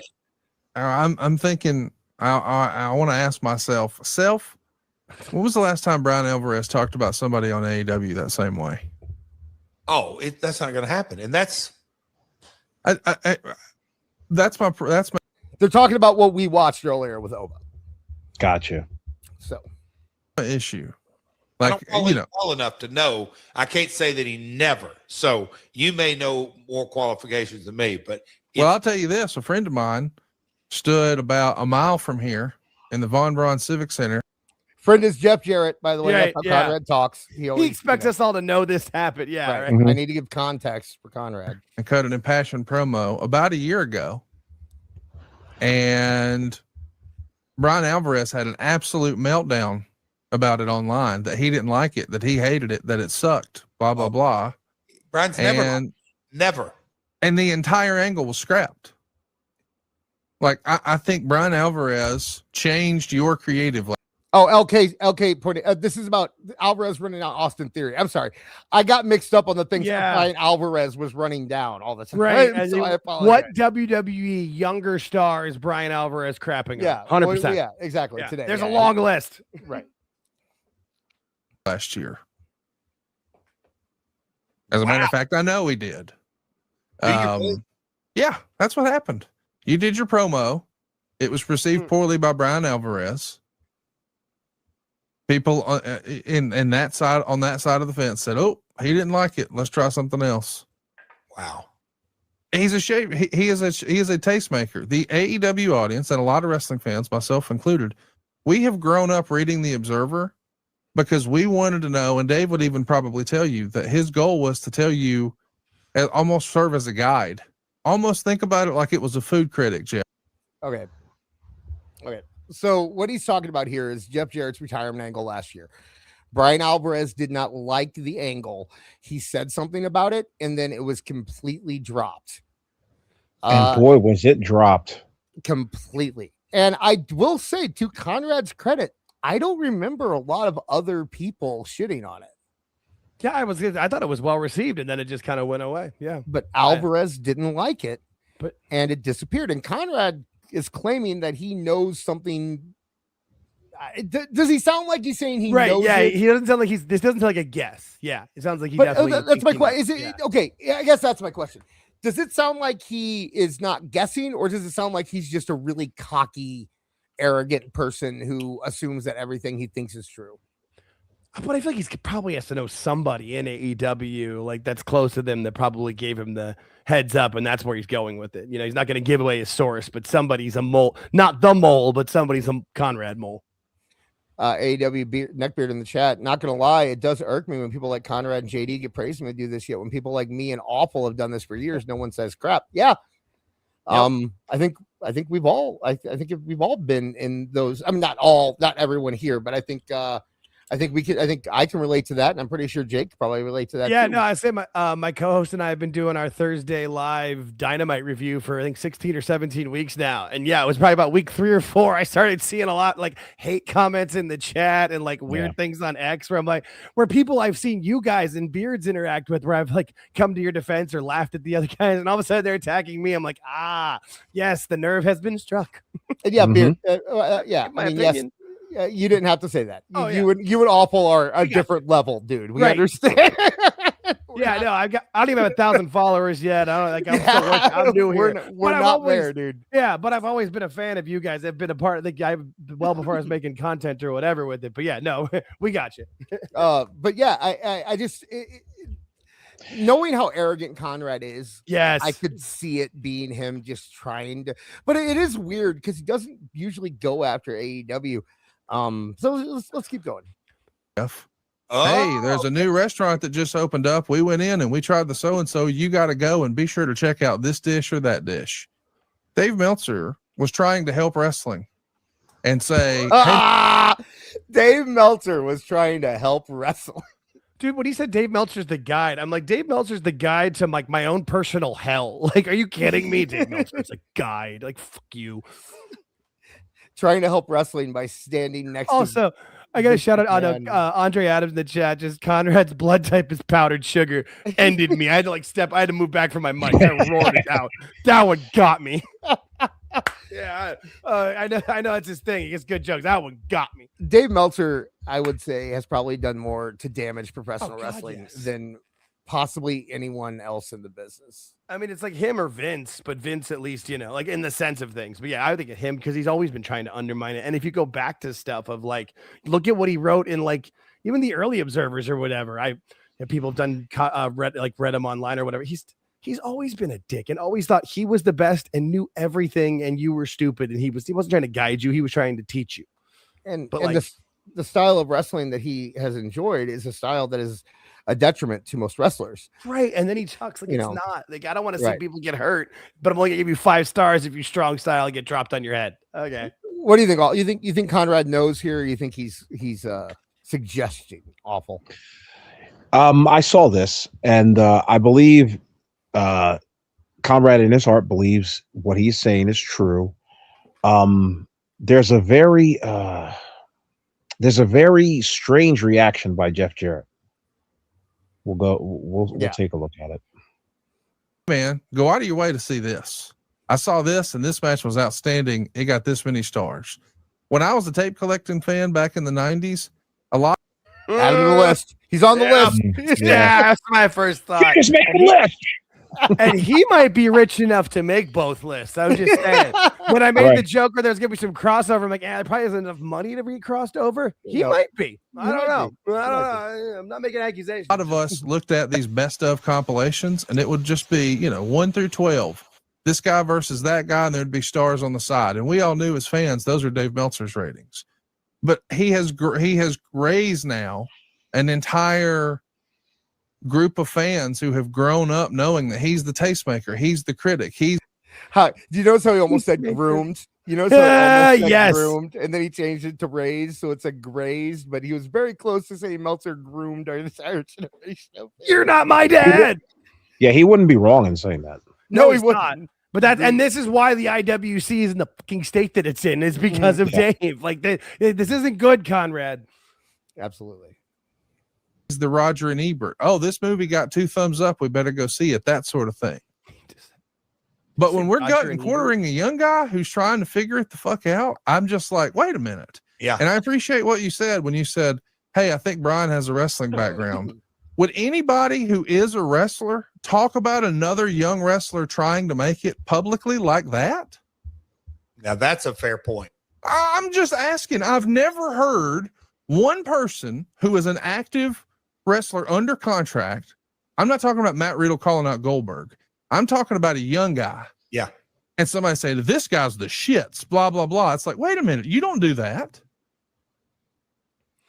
I actually fully agree with Conrad here. Yeah, no, I retweeted this like a couple days ago and saying I've been very vocal about my dislike for Conrad and the way his style is, so much so that he's blocked me for it. It's fine, but I'm like, I fully agree. I was like, I agree with most of what he said here, but I had to comment, like, aside from the Dave being the critic thing, because he's never been a critic for me. But yeah, no, I mean, Conrad's 100% right, especially about somebody like Theory. Like Alvarez was talking about either like when he first unmasked and like the show after, like it was 2 episodes of Raw and Alvarez was complete. I didn't hear what Alvarez said because I don't want to, but I can imagine. Did Austin Theory sleep with Maria by chance? Do you know?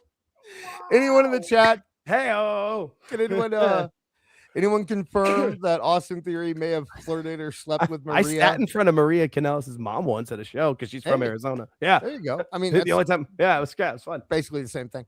Yeah, no, I was going to say, I shouldn't have said that. Now Alvarez's going to come after me. Yeah, now Alvarez, now you're in trouble now.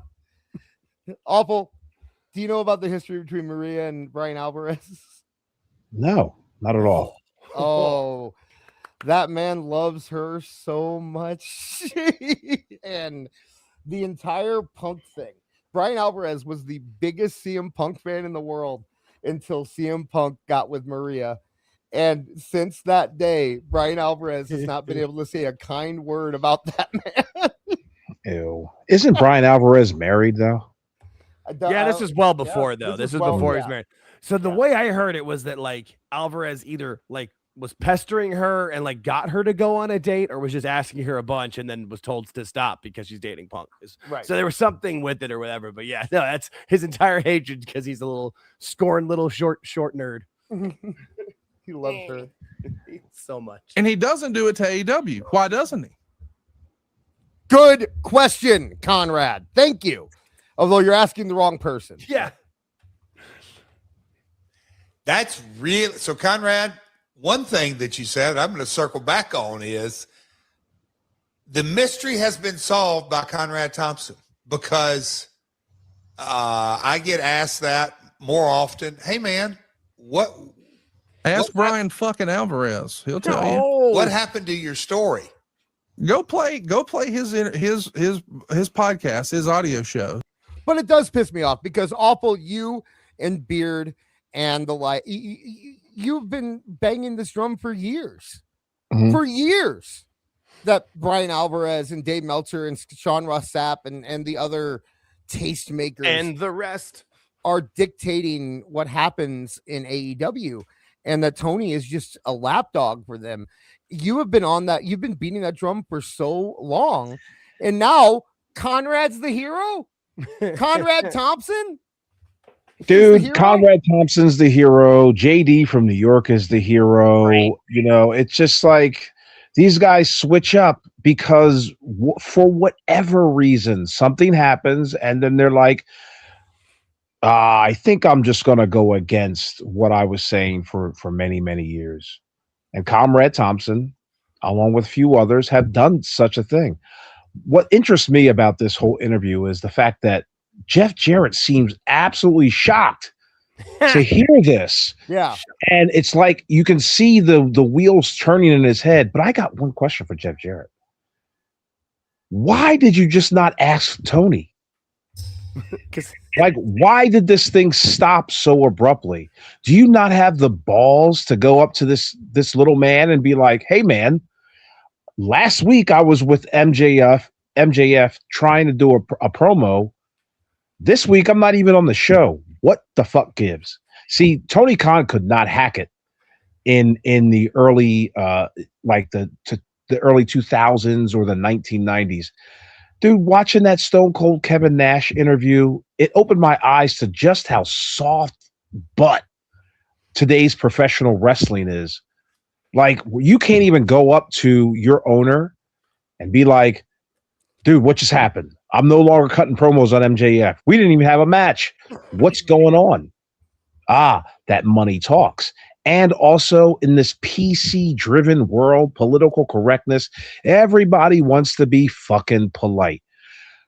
A third thing I would like to say is that for Conrad Thompson to spring this on Jeff Jarrett in the middle of a podcast and maybe not talk about this, prior to the show is a little underhanded, if you ask me.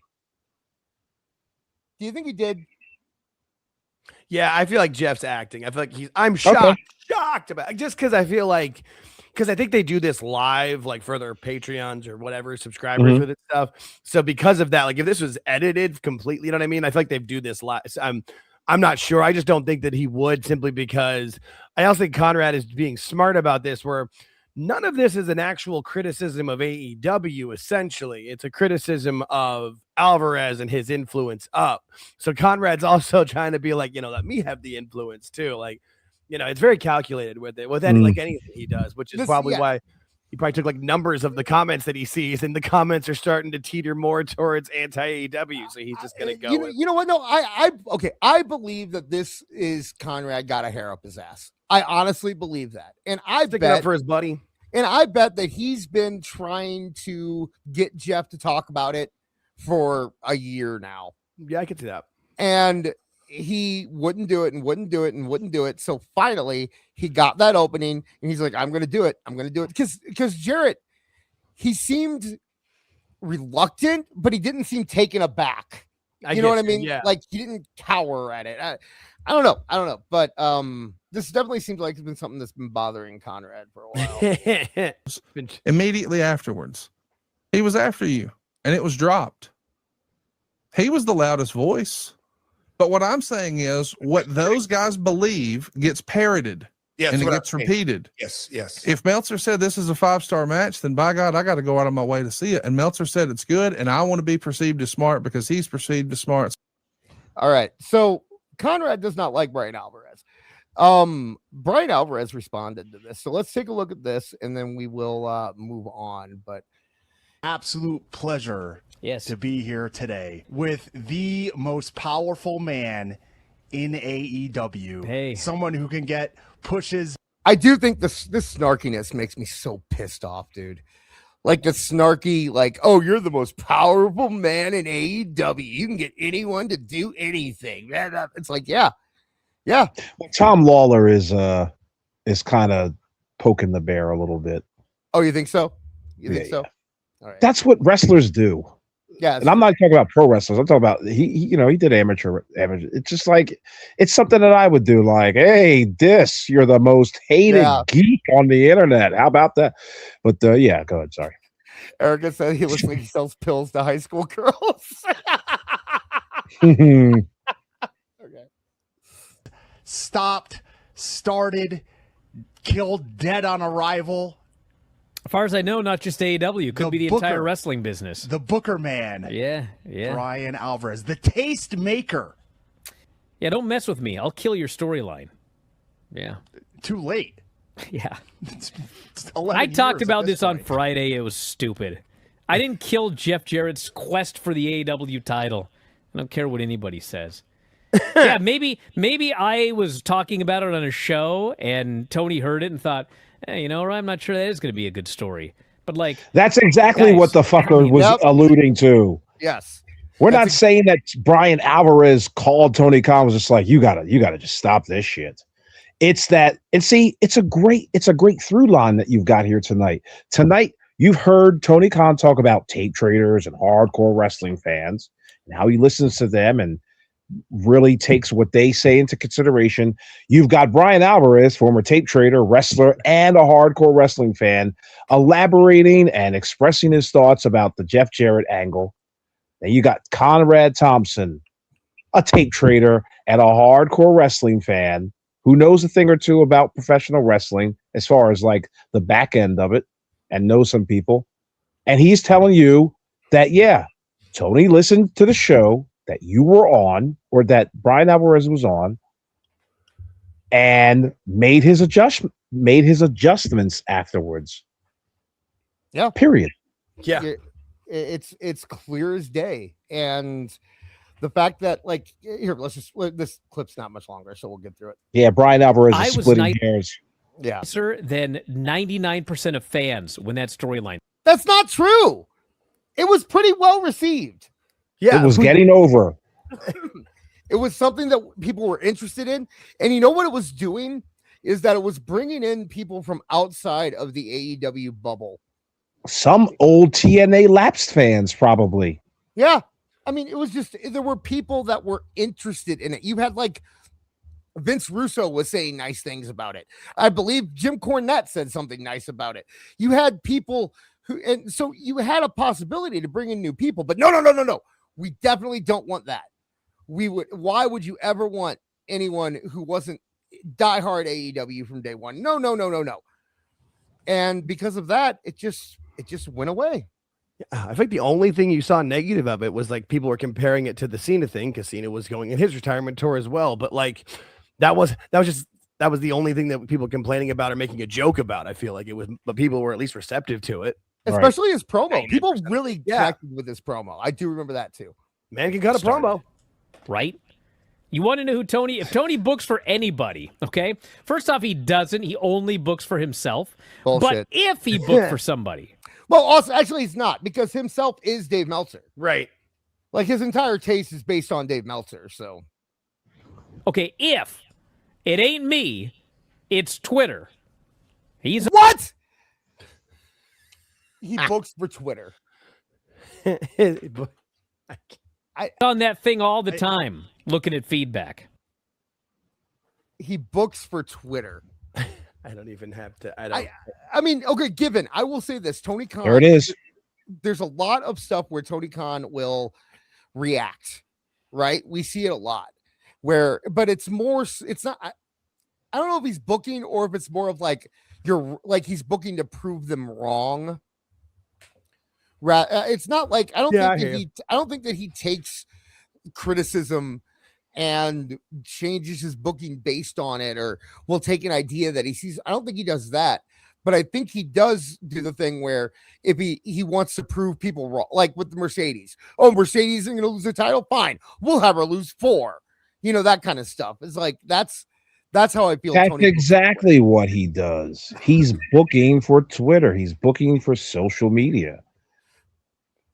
Yeah, that's all there is. Like, what if they poo-poo all over Jeff Jarrett, or if they poo-poo all over Mercedes Moné, you can bet that within 15 to 30 days, the entire booking scenario will change. Because remember, he doesn't do long-term storytelling. He books from week to week. You don't want to know why? Because Twitter and social media talks daily about professional wrestling. He wants to be in on that.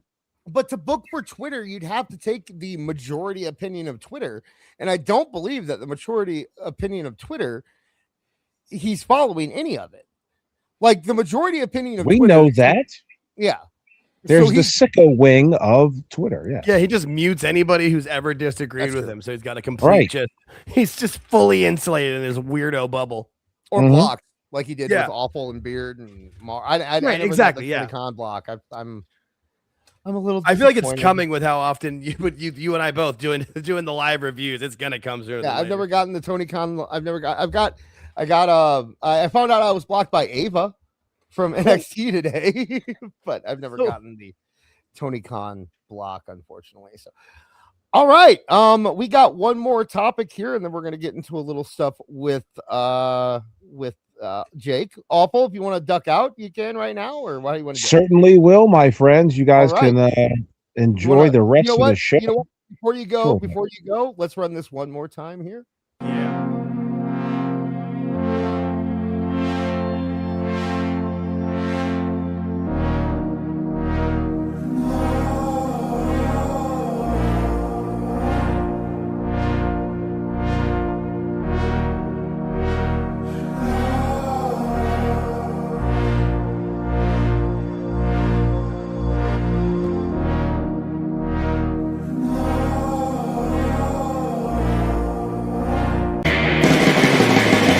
Got a hammer lock and a Tommy Clark. Yeah, I'm gonna go all night. I got a suplex, no one's gonna get. When I came to fight, I got a finger bone. I'll show you some more. Okay, we're not closing the show, but Awful, why don't you go ahead and plug what we got? Sure. This Saturday, we're going to talk about racism in wrestling and the AEW fan. It's a special report, and that's what I got to say about that. I'm so excited yeah, about it. I'm jazzed up about it. For those that don't know, I'll be very quick. Somebody sent me. This has been going on for a long time, about a year now. I've been ignoring the blatantly racist tweets that I've been sent and the blatantly racist DMs that I've been given over the past year because I'm a black wrestling fan, for those that don't know. And black is incidental. Wrestling fan is purposeful. Like, I can't control myself being black. I can control what I watch as far as professional wrestling and what I can opine on. So this Saturday, we are going to talk about, it's a deep dive. We're going to talk about racism and the AEW fan, because today it became official, and you can hate me or not. Every AEW wrestling fan is racist, and I'm sticking to it. Other than that, you can catch me on x.com/awful wrestling or on youtube.com/awful wrestling. You can check out our awful autopsy that we did. I have it clipped and it's up on the channel for your viewing pleasure. And I want to thank again Marv and Kev and Beard and Dis and Jake and Mish and Travis for keeping this machine going. You know, the faces may change, but the intent is still the same, and that is to make you fucking laugh. Because you said it earlier tonight, Dis. We get so many messages that say, dude, I'm going through a hard time. It's not a good time, but I'm so glad I tuned into your show. You guys made me escape for such and such, however many hours. And it always puts an apple in my throat when I get that shit, because just like that is not what we were expecting, but it is so greatly appreciated. And Tooney Talk Wrestling ain't going nowhere, bros. Oh, by the way, I also have a special announcement that's going to piss a lot of people off. Not you guys, not the audience, but it's going to make a lot of detractors very, very angry. But I thank you guys for having me on. Oh, real quick, before you go.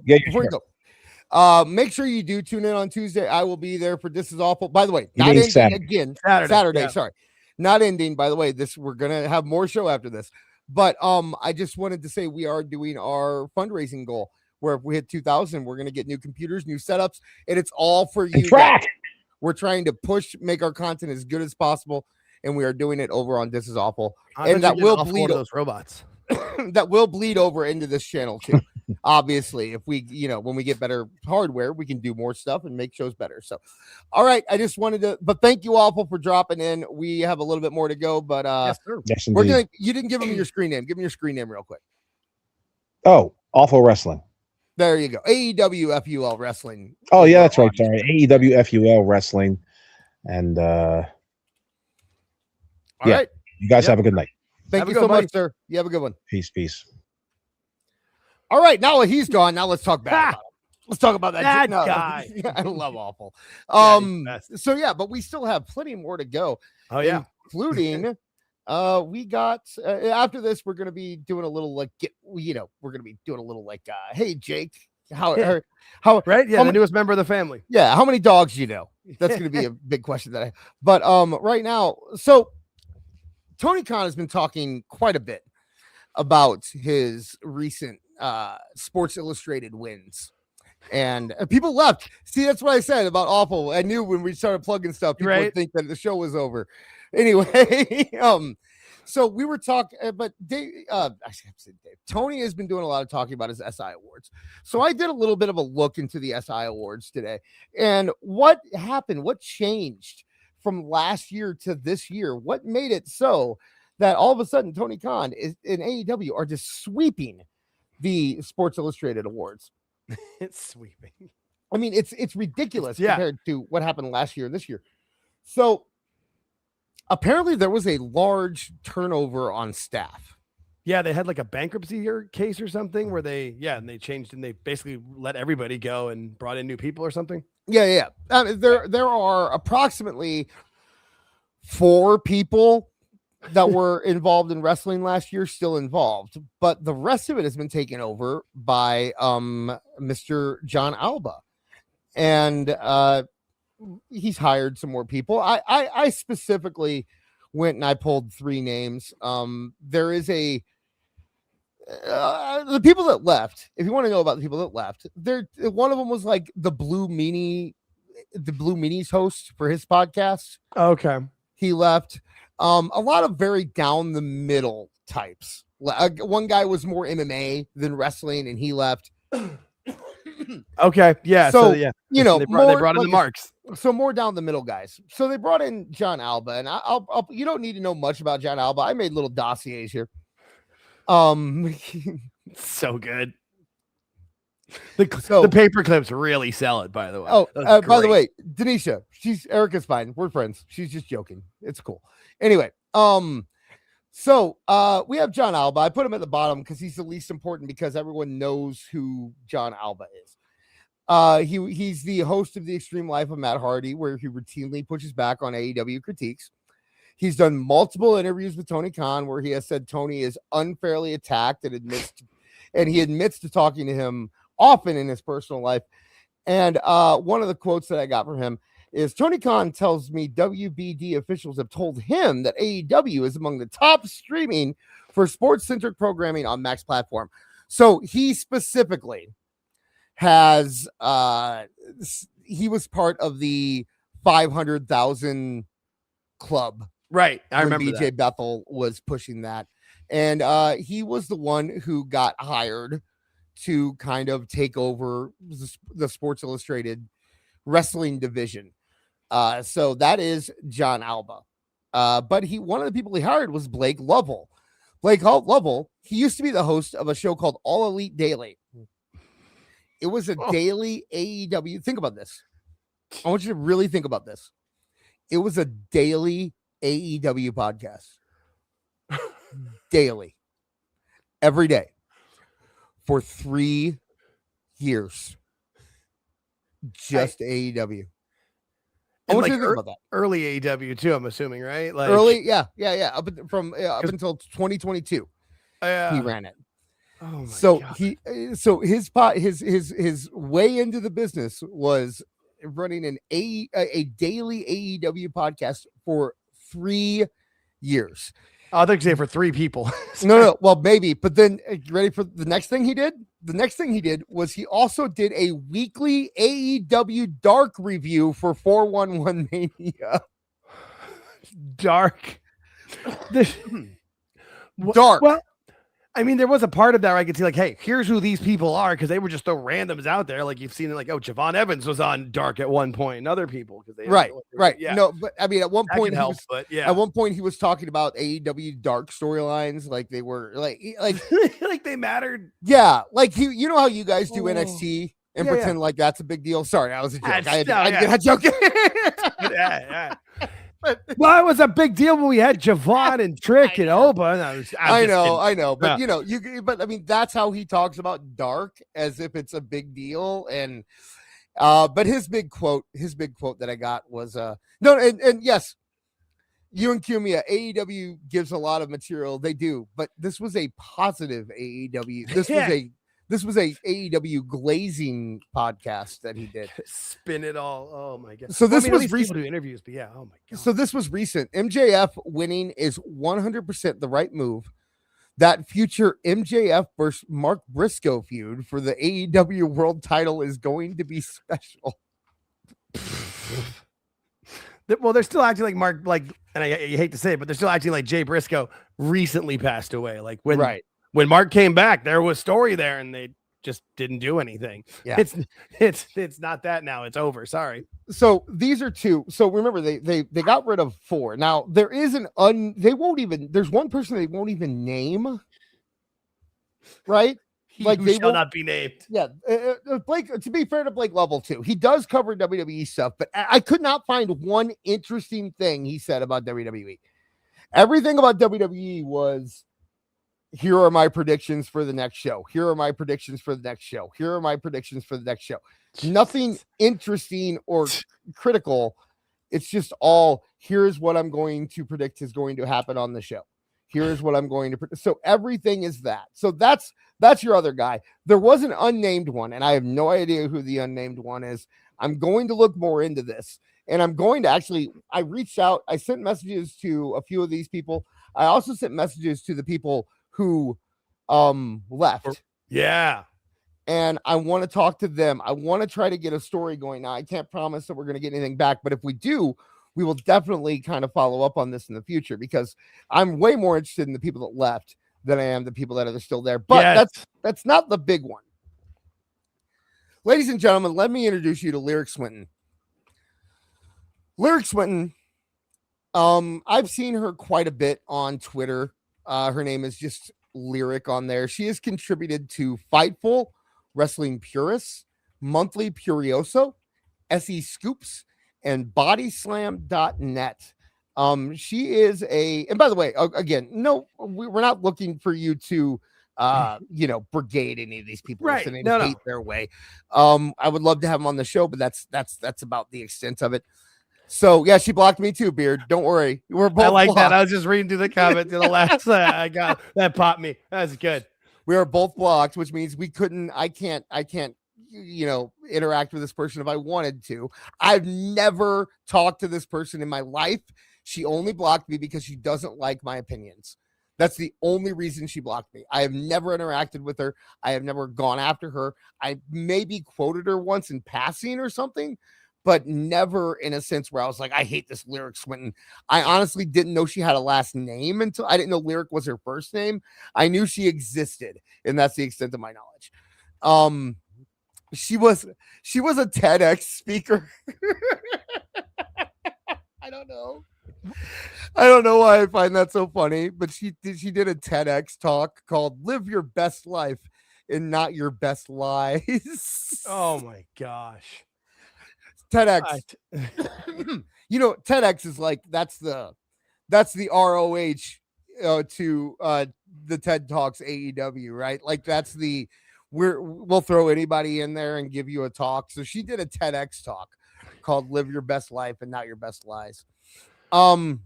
Yeah, I'm looking at her profile now. I've seen this Lyric Wrestling profile before, but I've never interacted with her. She one of her quotes that she has about WWE and their fans: they have successfully convinced themselves, and some of the wrestlers clearly, that sitting in WWE catering is worth more than being a top star in AEW or literally anywhere else at this point. And at this point, you can't argue with that level of cope and delusion. Boris, we did. I didn't send Lyric. I will admit I didn't send Lyric anything because I can't. She blocked me. Let me know if you want me to do it. I for now I can. After this episode, all right. Yeah. After this All right, episode, After this episode, I don't know if she'll block me by the time it's over, but yeah, as of now, I'm still allowed to. So for you. Yeah. So I mean, there, so she obviously. I'm trying. What I'm trying to point out here is that these aren't exactly down the middle people. Right. Okay. That's all I'm saying. Right. No, and it's just like it's one of those things of like that's everything you had that you said that she just said. It's just clear projection. Like who's convinced themselves of what? Yeah. We don't talk about WWE the way you talk about AEW, honey. Like I'm sorry. Like there's parts of WWE I very much enjoy, and there's other parts where I'm like, like it is what it is. Yeah. She does a podcast called Maps and Graps, where she her stated goal of the podcast is to give people alternatives to WWE. That's still there's no motive there at all. Right, no motive there. Often claims that WWE is racist while providing examples from Vince McMahon led eras. There you go. Okay, Boris, I did that. Excuse me. I'm on it, Boris. I'll ask her. She keeps using Mama Benjamin as an example of WWE's racism, which it's the quoting things from what 22 years ago or whatever. Yeah. 15 or so. Yeah, or whatever. Yeah. Probably right. I just like it's like with Dave and Brian where they're quoting like, oh, they don't know what they're doing. They're not watching NXT. Like they're just pretending like it's still under Vince. Now that's cope. Yeah. It's the definition of cope. So what I think where I got my first exposure to her was in 2024, where she repeatedly tried to find racism in Travis Heckle's artwork. Oh, but do you remember when that started going viral? Yeah, with like the Q-tip thing or whatever. They were pulling up Travis's and what was the other one? Like Mighty Joe Young. I remember that was the other one. But like it was Cornette as the I remember that. Right. So she was constantly trying, and it was always stuff like having a black person in the same picture as a gorilla it was always stuff like that. Yeah. She's very, very adamant. She did not like Travis Heckle's artwork. And like I said, I'm pretty sure that's where I kind of got so I remember when that happened. If Artie Lang got the Shelton's mama, that would have been cool. Yes, I agree. Oh, good one. You reached. That's a callback. So go ahead, Jake. Sorry. No, you're good. No, I was with you. You're good. Yeah, she was constantly going after Travis Heckle for his artwork. Yeah. She has participated in at least 6 AEW media calls / scrums.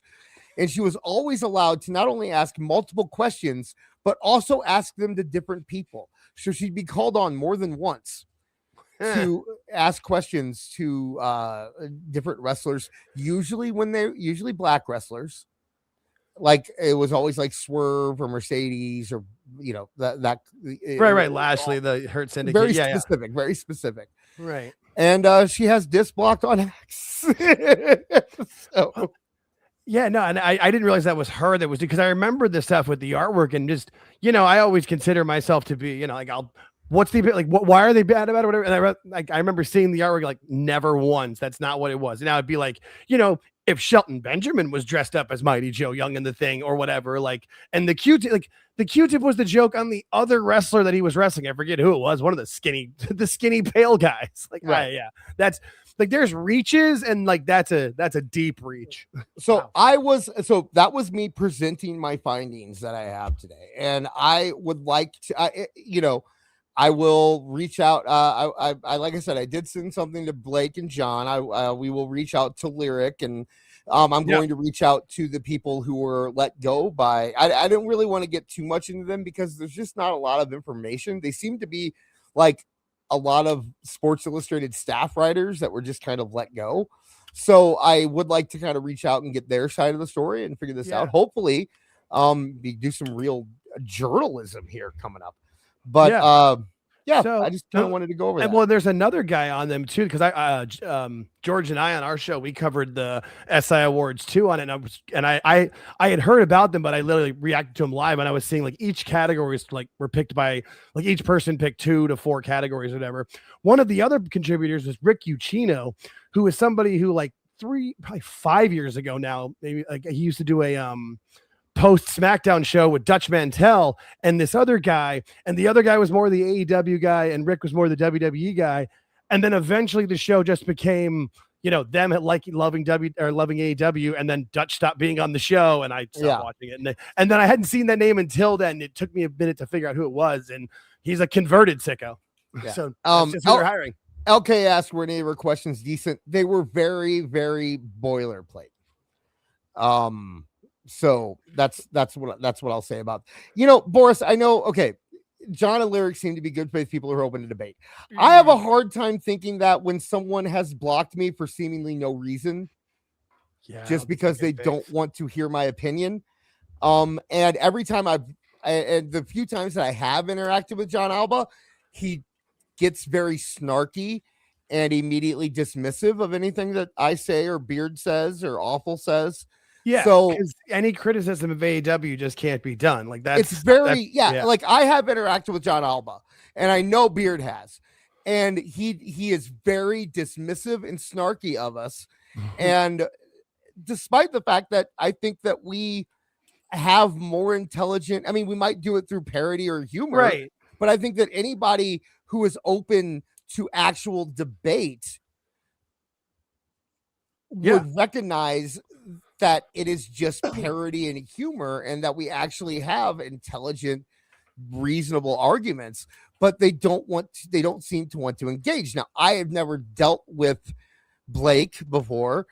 Maybe he's different, but this is just, like I said, I got into this afternoon, and I felt like it's something that I needed to bring forth, and I will dig further into it. I will be more than happy to discuss any of this with any of these people or any of the people who left Sports Illustrated. I have 2 shows a week. We can do it on either one. I guarantee you Awful will be okay doing it on Saturdays if we wanted to. I will be more than happy to engage with any of them and do it on a level, like a civil level. I mean, here's the thing. Excuse me. My only thing about doing it, being civil, is that it is very hard for me to engage without being somewhat humorous or lighthearted. Right. And I think that there are a lot of people who believe that the second you get to that point, the second that you make a joke, that you are not a serious person, or you don't deserve their time, or you're below them, or you're not engaging correctly. And if that's the case, I'm not going to be able to engage with them. I mean, that's just the way it is. If you can't take a joke, and that's been we've had issues with that with people coming on this very show before, where we found out that once they got on here, they just could not take a joke. And that's one of the reasons that I pushed that Jake's here, is because I know Jake can take a joke. Yeah. I mean, that's like, if you haven't listened to me and Awful and Beard and Marv and Kev and Jake and anyone else who's a regular mainstay on this show, I will say that, jokes are kind of our love language. That's a good way to put it. Right? It's kind of just what we do. And if you can't take a joke, if you can't go that route, then you probably shouldn't engage with us. And I've told people that before. People have approached me to get on the show, and I've told them, look, sure, we can try to bring you on, but if you can't take a joke, if you are going to get your feelings hurt, then this is not the place for you to come. Then there've been, and then you're not open for debate either. You're getting your feelings into it. Like, I can have a debate about it, because if you say things that of what I enjoy in WWE, and you break down of why you don't like it, I'm not going to be personally hurt by that. I might debate you on it and see what I did or didn't like about things, but I'm not going to be like, oh, they didn't like Cody winning the title versus Roman. Like, I don't care. I would argue that including Dave Meltzer, Tony Khan, Mercedes Moné, anyone who's ever been on the show or anyone we've ever talked about the show, I would argue that I have received more abuse than any other person ever brought up on this show. And I get it, because that's what we do here. It's who we are. We're real people. I think there's this like weird thing on the internet now where everyone it's like people forget how to engage with real people in real life. They forget. Oh, Jake, are you okay? Jake, are you okay? Are you okay? I have no idea why that went off. Are you okay? I'm Are you fine. kidnapped? Are you? Is there a fire? Jesus, the hell!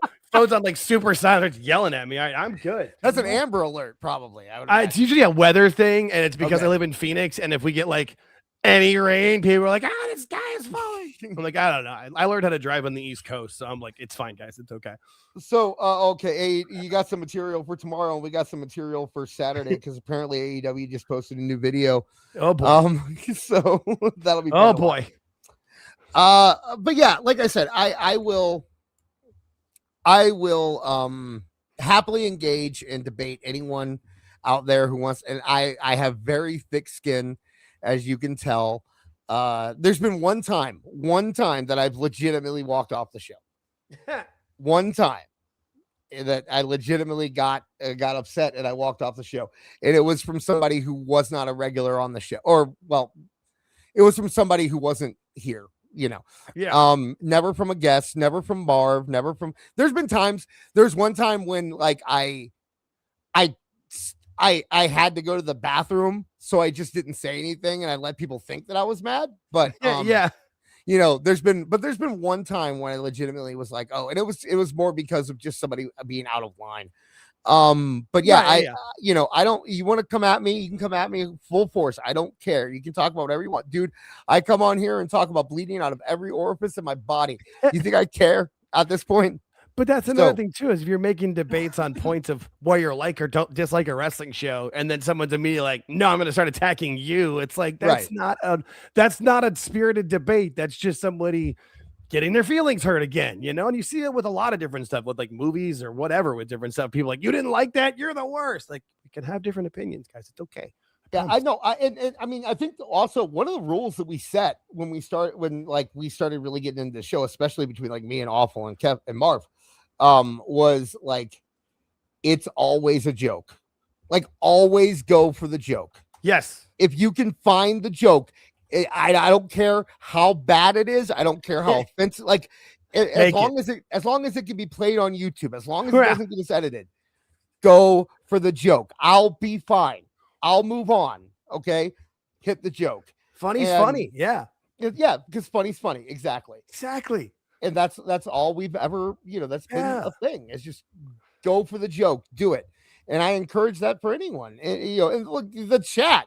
I get super. There was a week where Andre Adams spent like $60 just to roast me over and over again. Okay, I mean that's we're cool like that. And so yeah, if you guys want to come on and do it, then we are here. But let's get into these last few super chats, and then we will. My voice is starting to give, so we'll have to get into the Jake interview here. Okay, so let's see where we are here. Yep.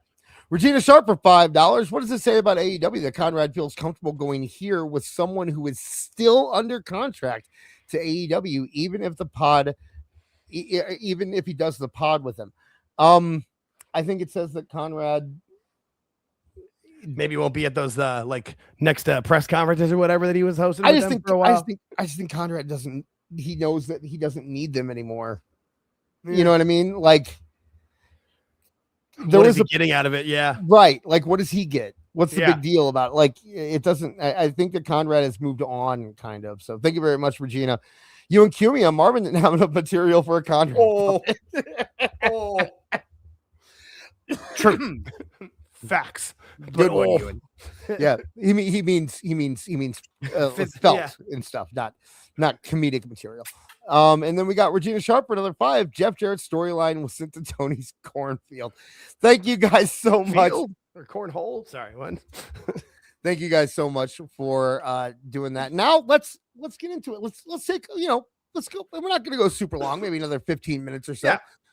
But let's talk to Jake. Jake, how many dogs do you know? I mean, so I live in a condo complex, but it's a big one. But like the way to get out to like walk down the main street, and we live like 3 blocks from the light rail, so a lot of people walk down it. So I see a lot of them because I live in a condo and have like lived in apartments since I was like 20. I've got 2 cats, but my cats are like dogs. Like I train them to like come when you call and hang out.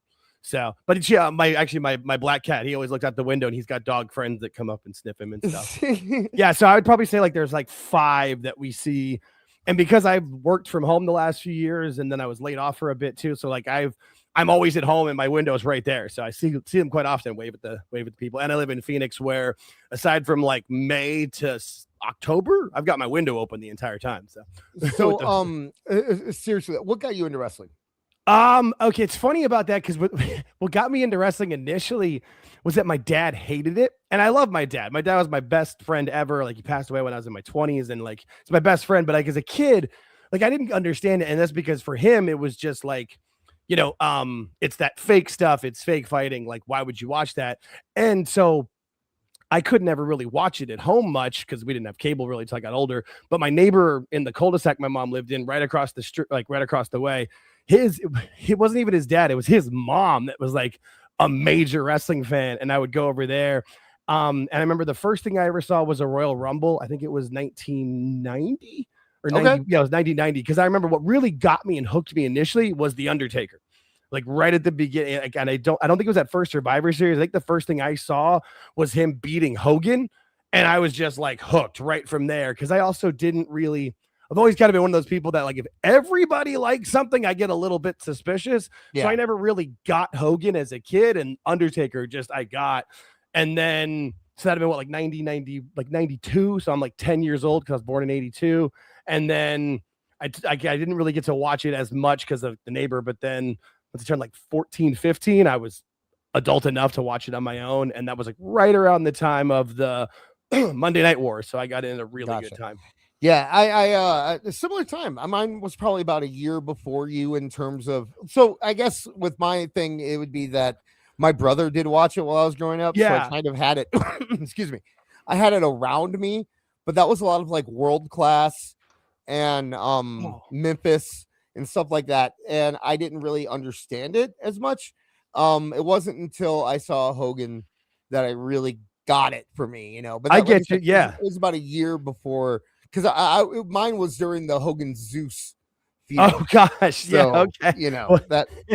that would be where I was. So okay, so you said you got in a little bit with Hogan and Taker, but you really got in during the Attitude Era. Yeah, Is that was kind of when I what I'm really understanding? I want to say it was like my sophomore year of high school was like really when it took off for me. Maybe that's my freshman year, actually, 1996. Yeah, like the summer before my freshman year of high school. And then just like we were talking about when I'm going to the show tomorrow for Dynamite, because I have a friend with me. Like I had a couple of friends who got it, and like we were in a larger friend group, and not everybody was wrestling fans, but like the 3 of us were, and so we would always talk about it. And yeah, that I watched it all through high school of the Monday Night Wars, and because I lived in Phoenix, where we would spend half the year in Pacific time, half the year in Mountain time, but I would always watch Raw live, and then Nitro I could watch right after from the replay because it was only like 9 or 10 o'clock my time versus 1 a.m. or whatever. So that was really my best time. And then slowly I didn't really grow out of it till probably, I think Vince finally got me bored with it. Like 2015 was when I was like, okay, I'm done. Like and I didn't really watch until the pandemic brought me back in, because I was like, how are they going to do WrestleMania from, the Performance Center? And I was like, I will watch this. I have nothing else to do, and we have a very similar timeline. It seems like that's awesome. Like it seems like you got in and a year later, and I got out a year later. Okay, yeah. So like just a little bit, but yeah, we're very, very similar when it comes. Okay, that doesn't surprise me. So by the way, everyone, thank you for hanging out with us. Still, we're just learning a little bit about Jake. You guys have gotten to know me and Awful and Marv and Kev and all of us for 2 years now. So I thought let's give Jake 15-20 minutes and let's learn a little bit about Jake too. So okay, you said that you got in initially during Undertaker versus Hogan. You eventually got bigger in, and like you fell in love with it during the Attitude Era, is what and even I would even say like a little bit before. I can remember watching, like I can remember seeing not so much like right when the Outsider showed up, but I can remember watching live the Nash power bombing Bischoff off the stage. Like that is like a core memory of like, okay, no, I'm watching this like every week religiously. I think it was a casual until that moment was like, Okay, no, this shit's cool. I'm in for this because So you didn't know what was going to happen. We got JR in the chat saying we went ghost mics on my end. We are still chugging over here. So Seems good, man. Yeah. If anyone else has any problems, let me know and I'll see Let what us I know, can do here. But okay, so did you ever go back and watch older stuff that you weren't around for, or was it once you were in, it was just like you stuck you? Yeah. So I was never in like the tape trading scene, but there was a video store not too far from my house that didn't have like everything, but would have older stuff. And so probably sometime in like 98 where I started to realize like I wanted to see older clips because they would show different clips or different things. I'm like, who is this? And what was that? When those sort of things. And then once YouTube finally became a thing and you could easily access it, that's when I would say I really, really got into it. But I watched a lot of those old pay-per-view tapes, like the VHS tapes. No. In the TV VCR combo in the bedroom. Yeah, Oh yeah. We had a store by us that would do, it was the older videos, it was 2 for $1. Yeah, I was gonna say And the you older could you see went, it them for was a cheap. Yeah. So they had about 50 wrestling videos, and my entire history is made up of those 50 wrestling videos because I would go every weekend.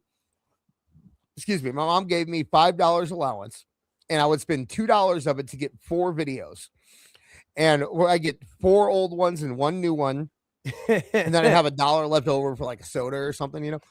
And I'd watch all that. Be my week was just watching old wrestling VHS tapes on repeat in my room over and over again. So I have like an encyclopedic memory of like the first 9 WrestleManias. You've seen them all 17 times. Yeah. The Coliseum videos. And LK in the chat says the Gallagher videos. Yeah, you know what I really got into? Same section was Howie Mandel. It was wrestling videos and Howie Mandel, and then like the making of Thriller. That tape was there. That too. tape was big for me. That was a massive one for me. Yep. And so it was just always renting the same ones over and over again. Here's what's real funny.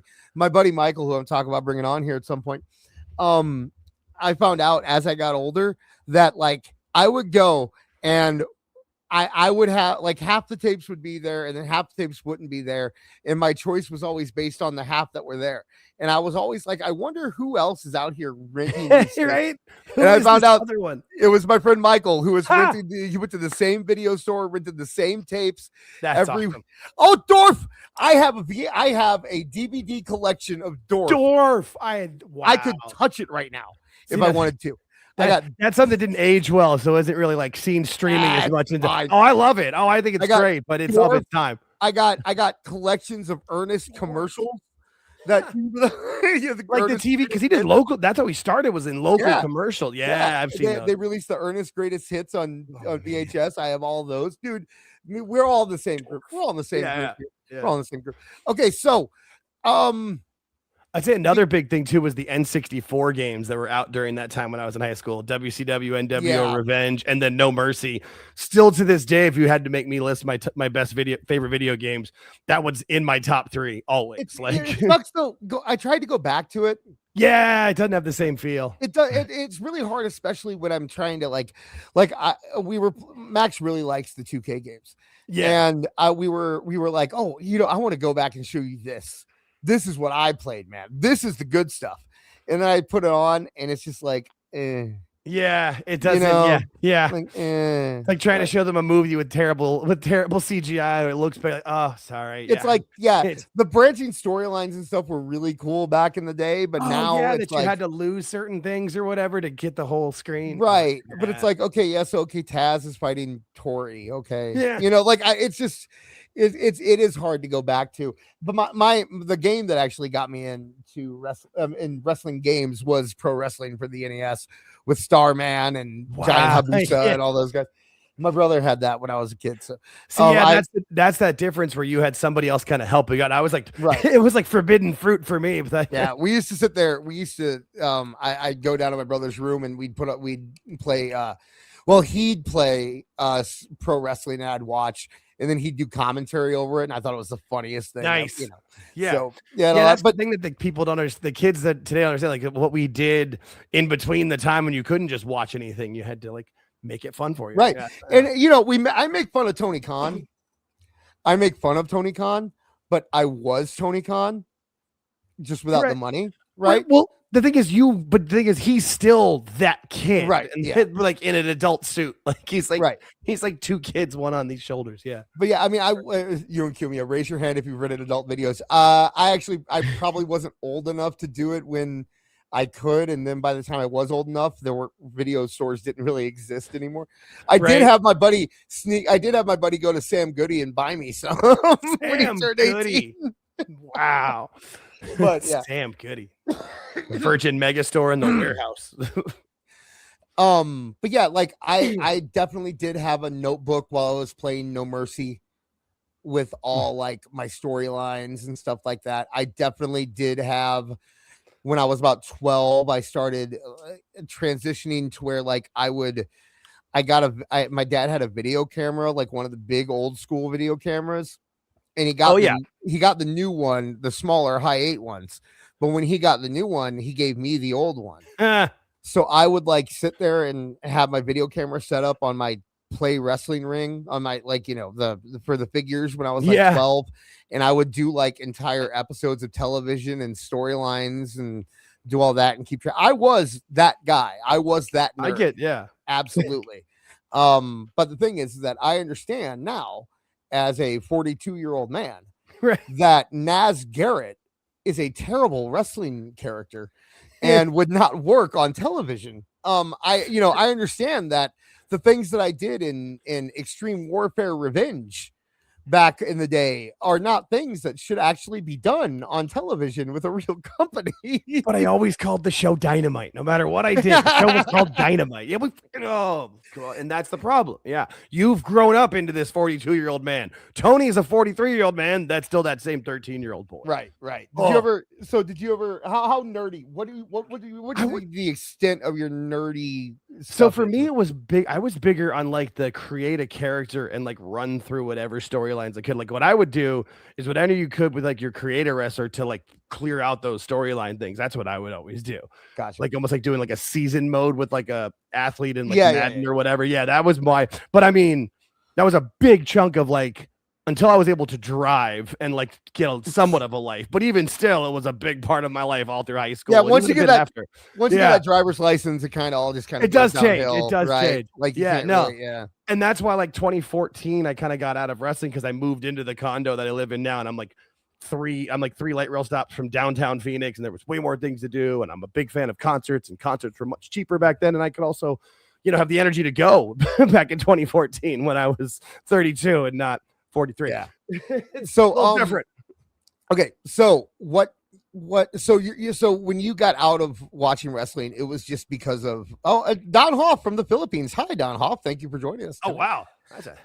So when you got out of it, was it based on the quality? Was it based on just your life? It was a kind of a combination where it was like episodes were building up like on my DVR because I just wasn't either having the time to watch them, and then when I would, was I that entertained or the stupid storylines that were going on, because that was when Vince, like that was when the dementia started, where Vince was doing the really weird storylines, and I would still like pay attention a bit to like different like pay-per-views and WrestleMania and stuff, and I would like buy the WWE Network when it was like 6 months for cheap or whatever, and like burn through the documentaries and stuff and see certain things.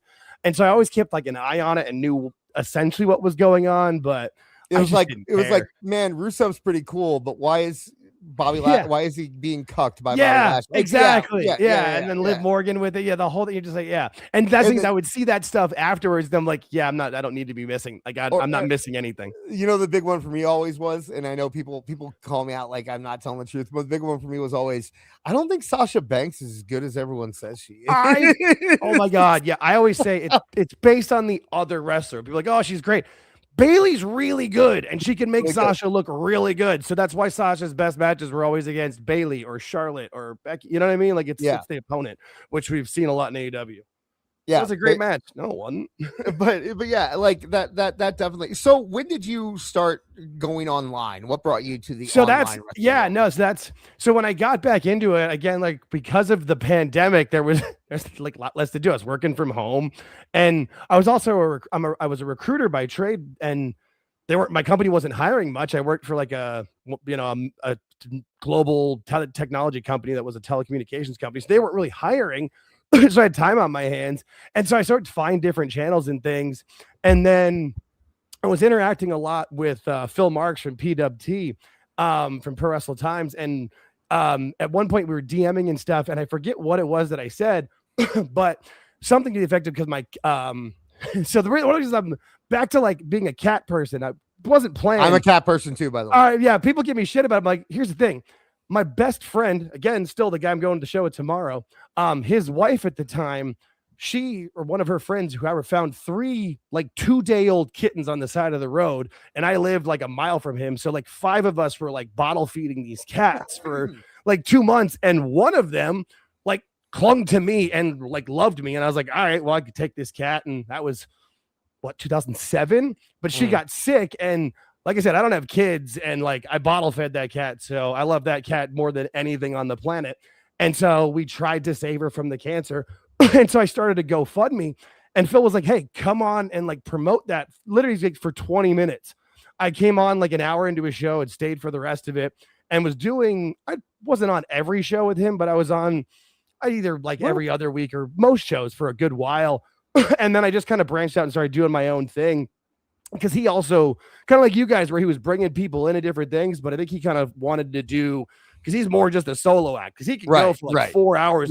Yeah. And that was where I was scared. I'm like, I don't want to do this on my own. Like I'm not a stand-up comedian. I'm more of a conversationalist. Like my best jokes, like all of tonight when I've made people laugh, somebody said something or we've watched something and I've reacted to it. That's who I am. And I know that about myself. Speaking and of one of the guys in the chat, George, reached out to me on Twitter because he knew I was going to do it. He's like, hey, literally goes, I want to be your Andy Richter. Just and I was like, hey, that's a good way to put it. And then we just started up the channel at Alt Jake Takes On, because that's the other thing, is that the Alt Jake name, my first name's Jake, well, Jacob, whatever. My last name starts with the letters ALT, and it was a play on the band Alt J. But when Phil brought me on, I had this name, and all of a sudden I got like 150 Twitter followers, and I'm like, oh, well, got a gimmick name now. We're rolling with it. So, yeah, that's kind of what happened. So if you guys want to hang out, George and I do a show every Thursday at 9:30 Eastern. We do a live review of Dynamite, with the goal being, we know nobody wants to watch it all. We don't want to, but we'll watch it and report back to you. So the whole point is like, we watch the show so you don't have to, and we'll watch every single segment, all the bad stuff, and talk all about it. And I try to find the good in the show if you listen to it, but it's tough. This week's will be fun because I'm going to the show tomorw, and then we'll do a live report back on Thursday. Hey, you should take some pictures. If you get I'm taking pictures. I'm taking videos. Oh yeah. No. Yeah, I made sure I got enough memory on my phone, cleared some apps we don't use. Oh no, this is gonna be fun. You know, it's funny. I actually I became a cat guy because I saved a cat too. It happens. You're like, what am I supposed to do? This is weird. I'm kind of freaked out. Yeah, no, I wasn't planned, but she was great. I was living with someone at the time that had a cat, and I was at work. So was I. Someone ditched a box of cats in our parking lot. And so we were kind of keeping an eye on them all day, and we kept noticing people taking them. But I mean, this person just left. They took a box of cats, put them in the parking lot, and left. So we were kind of keeping an eye on them all day. And this one little gray cat stumbled out, and there was like this big sewer system on the side of the building. And she walked down there, and she got into one of the like grates on the side of the building there. So we got one of the ladders, and we put it down the side, and I climbed down, and I found her inside of the hole. One of her eyes weren't even open yet. Oh no. And she was like crying and sweating and shaking. So I just took her and I put her in my car.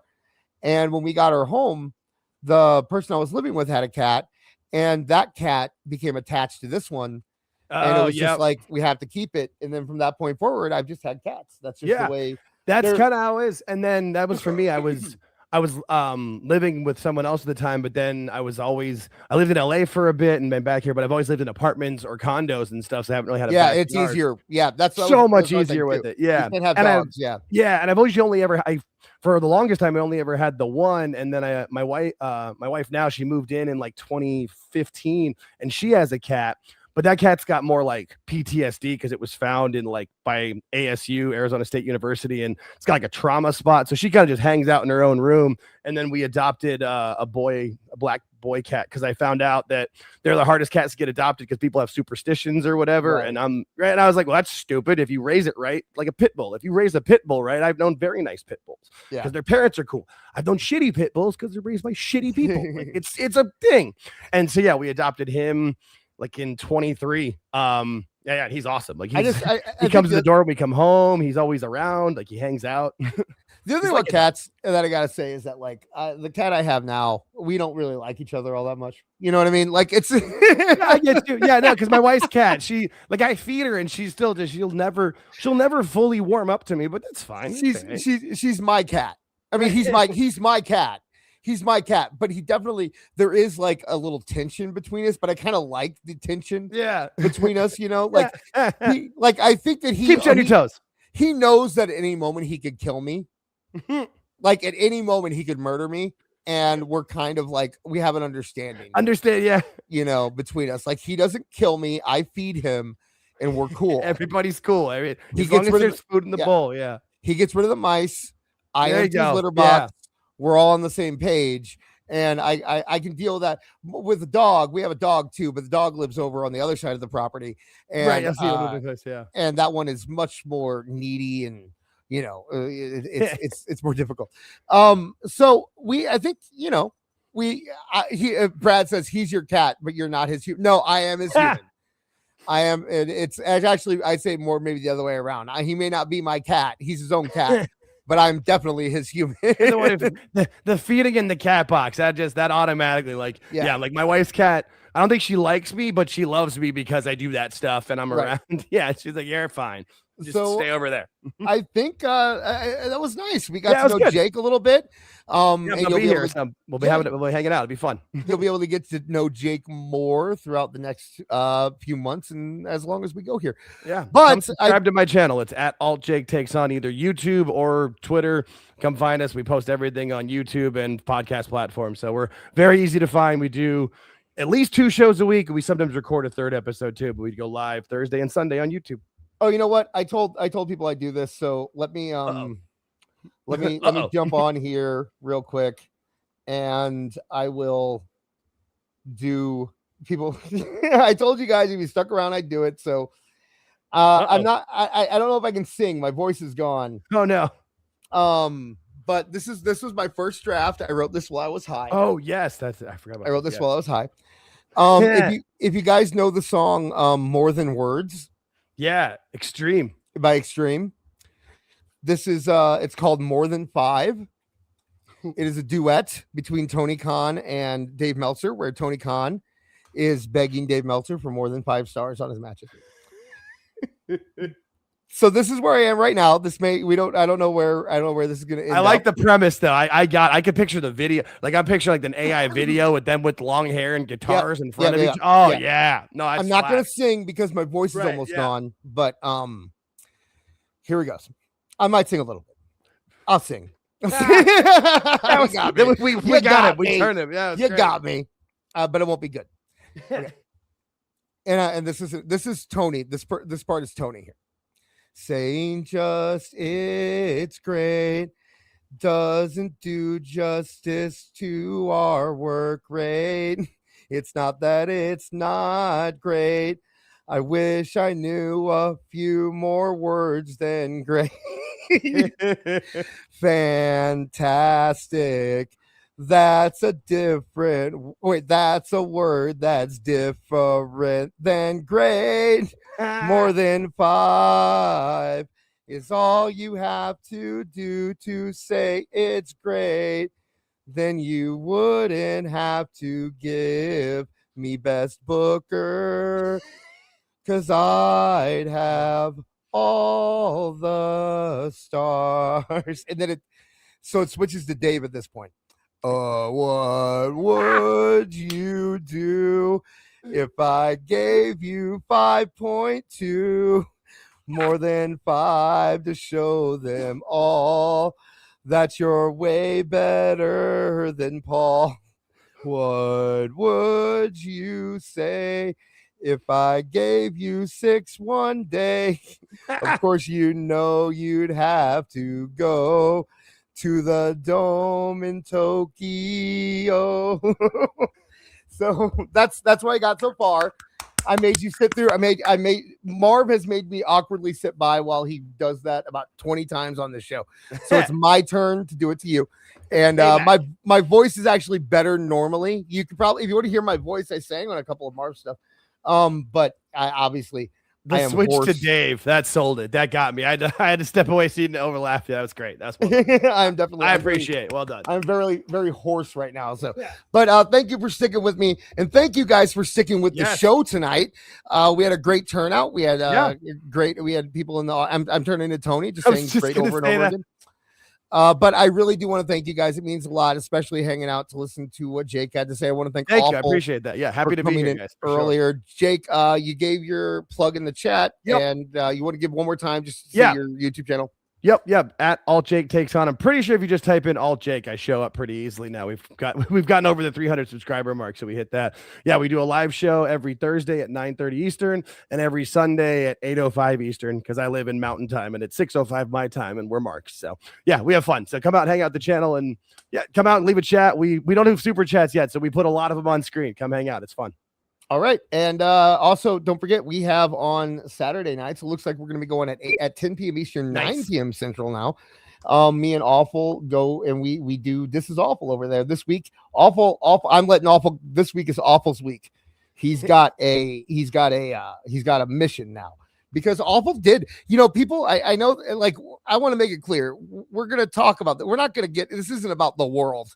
We're not going to get into, like, we're not going to get into, racist problems throughout the world. This is specifically stuff that Awful has encountered in wrestling social media, from specifically AEW fans.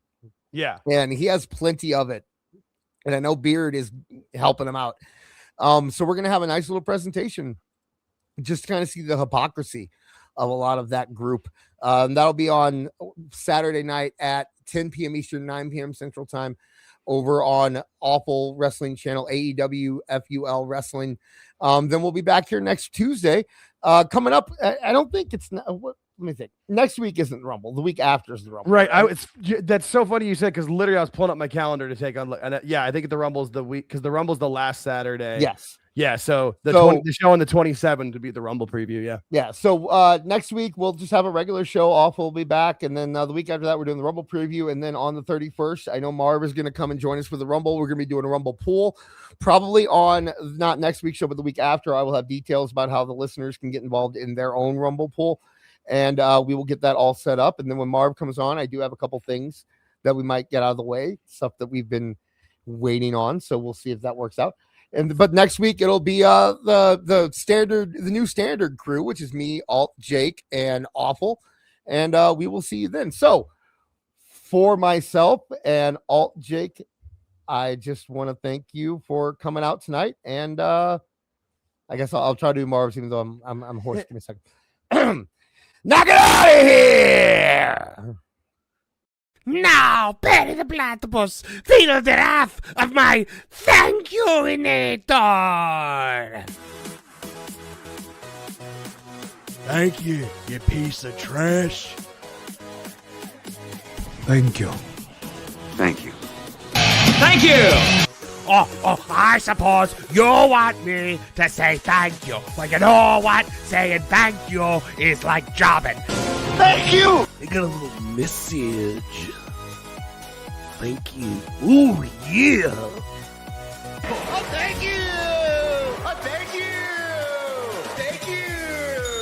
Thank you! Thank you! Thank you! Thanks? For what? Hi-ho from all of us here at Tooney Town.